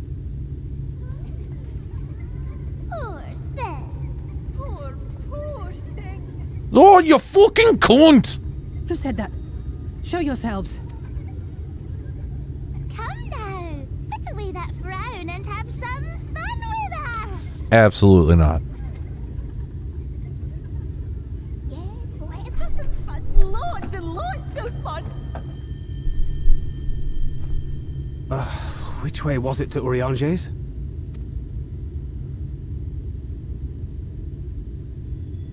We've been there so many times, but I can't. Oh, why can't I remember?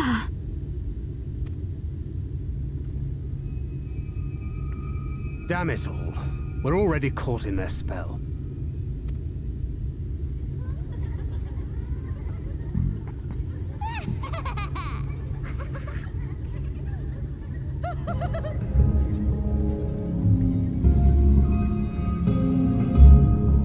Okay, I already hate it.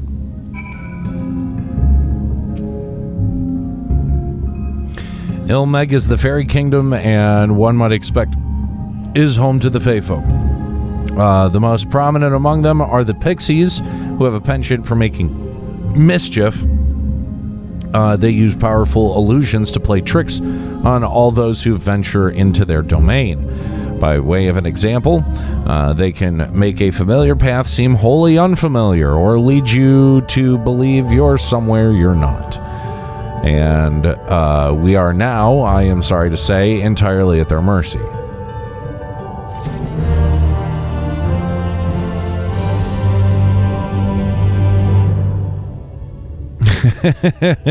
Yep, I'm done setting fire to the whole thing.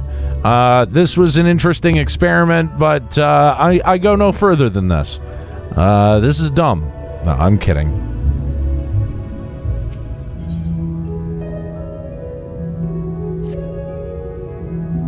As it stands, we cannot hope to find the way to Urianger. For that, we must convince the pixies to lift the spell. From what I can make of the voices, the creatures want to play with us. If that is the case, they should permit us to find their village, Linda Loran. Come, I have a sneaking suspicion this path will lead us directly into their midst. Oh, and I should mention that Minfilia has been informed of our situation, of the different worlds and our mission. You may consider her an ally.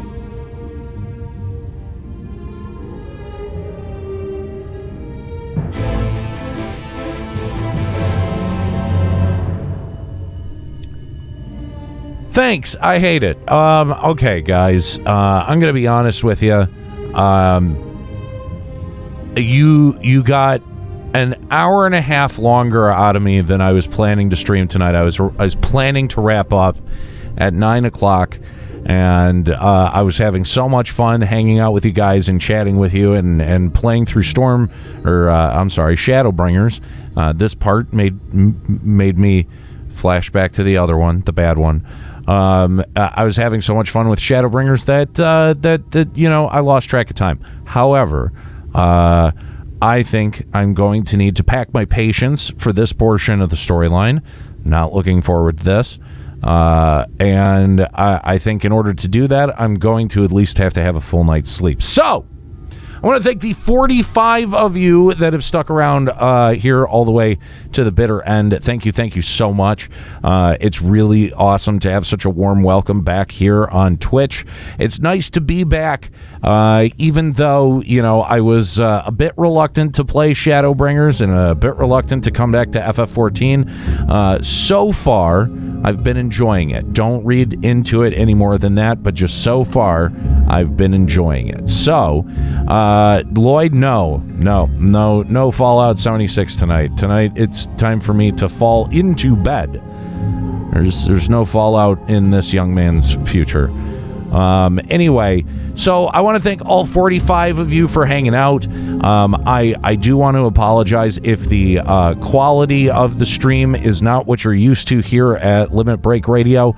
I got to be honest, guys, one of the computers that we had here, in fact, it was the main computer here in the studio, died about 4 or 5 months ago. So I had to, figure out a jerry-rigged method to be able to stream this. So I appreciate your guys' patience with the quality of the stream, and something that I've considered, because in the couple of days, this is now session number 4, in the couple of days that I've been streaming, you guys have been so generous. We're sitting currently at 130 subscribers.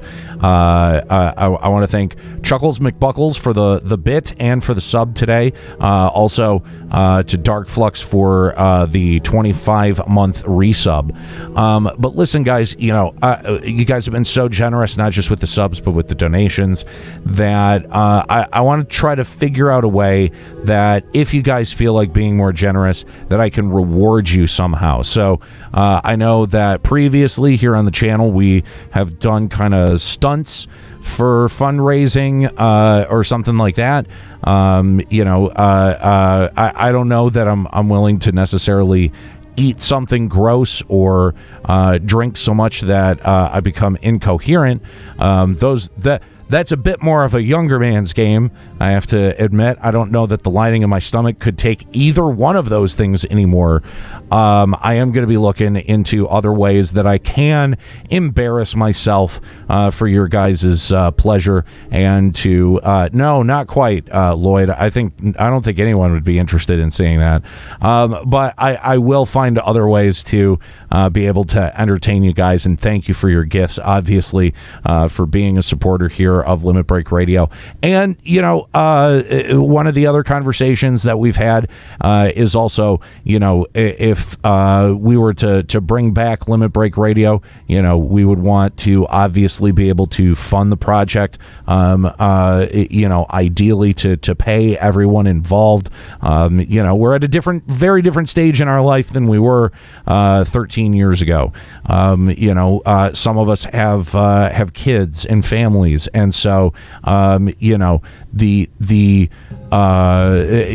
don't feel comfortable asking someone to just give of their free time. I'd like to be able to compensate them for their time. So one of the other things that we've been talking about is reopening the Limit Break Radio Patreon, and with the ultimate goal of being able to serve up some content, but with the more near-term goal of getting the archive of 11 and 14 shows back online, since that was knocked offline about 6 months ago to a year ago. So that's just some of the stuff that we're looking at doing here for Limit Break Radio overall. But some of the other stuff that we do here on the channel. Saturdays, Chuck, Will, and I are commentating matches of WWE 2K19. We had our first session of that over the weekend, and it went very well. So I'd like to invite you guys to be a part of that. Mark it down on your calendars.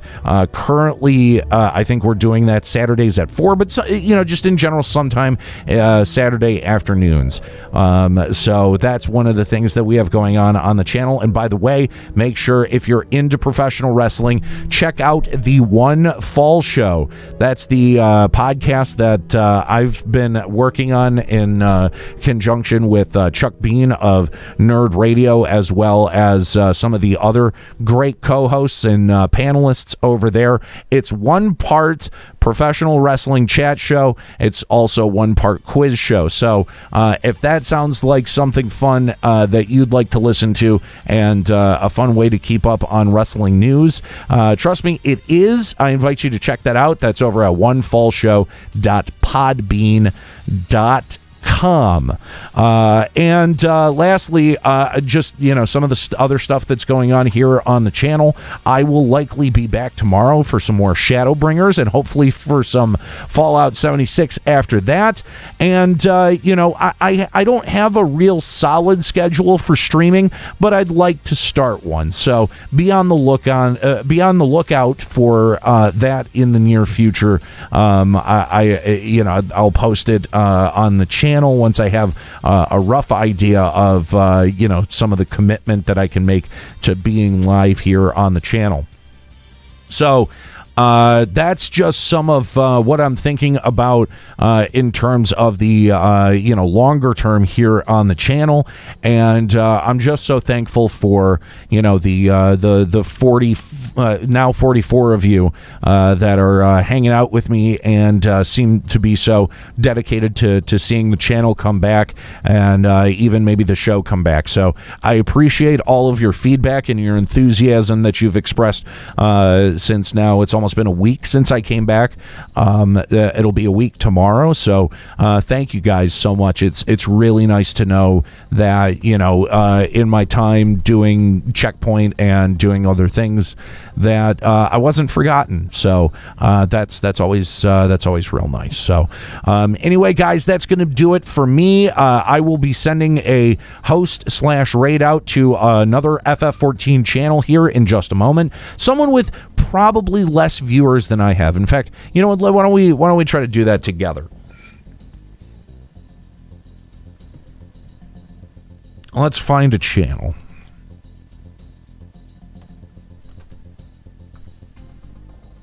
I hope you guys have been enjoying me, discover Shadowbringers. If you missed anything, by the way, I am planning on exporting all of these sessions over to YouTube on the Limit Break Radio YouTube. So be on the lookout for that.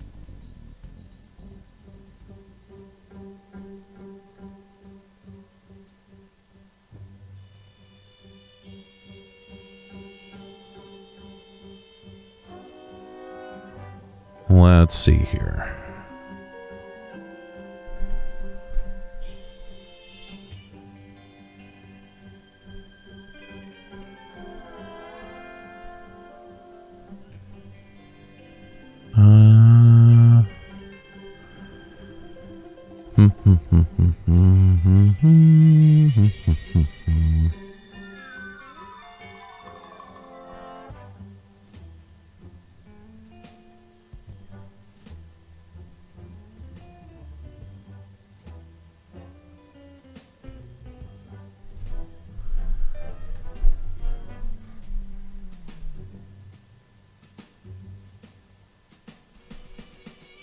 If you want to send those highlights over to YouTube, go for it. That would save me a little bit of time.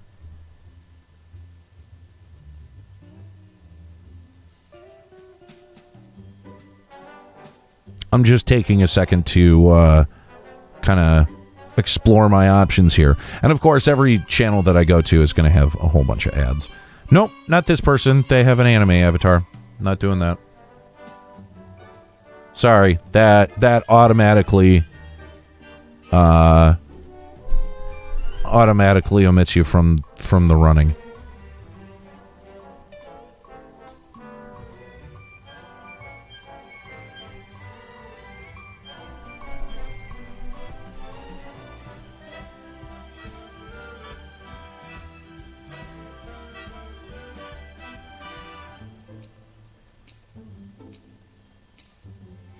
Let's see. Let's get someone who's in like single digits, maybe.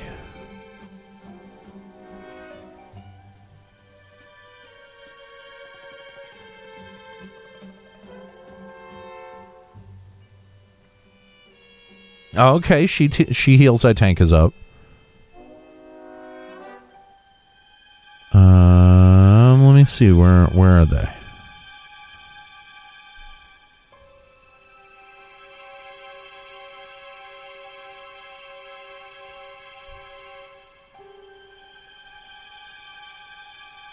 I just need to confirm that they have less views than I do. Less people watching than I do.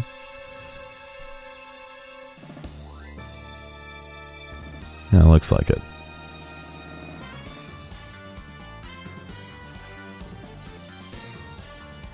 Oops. No, that's not the one that I wanted. All right.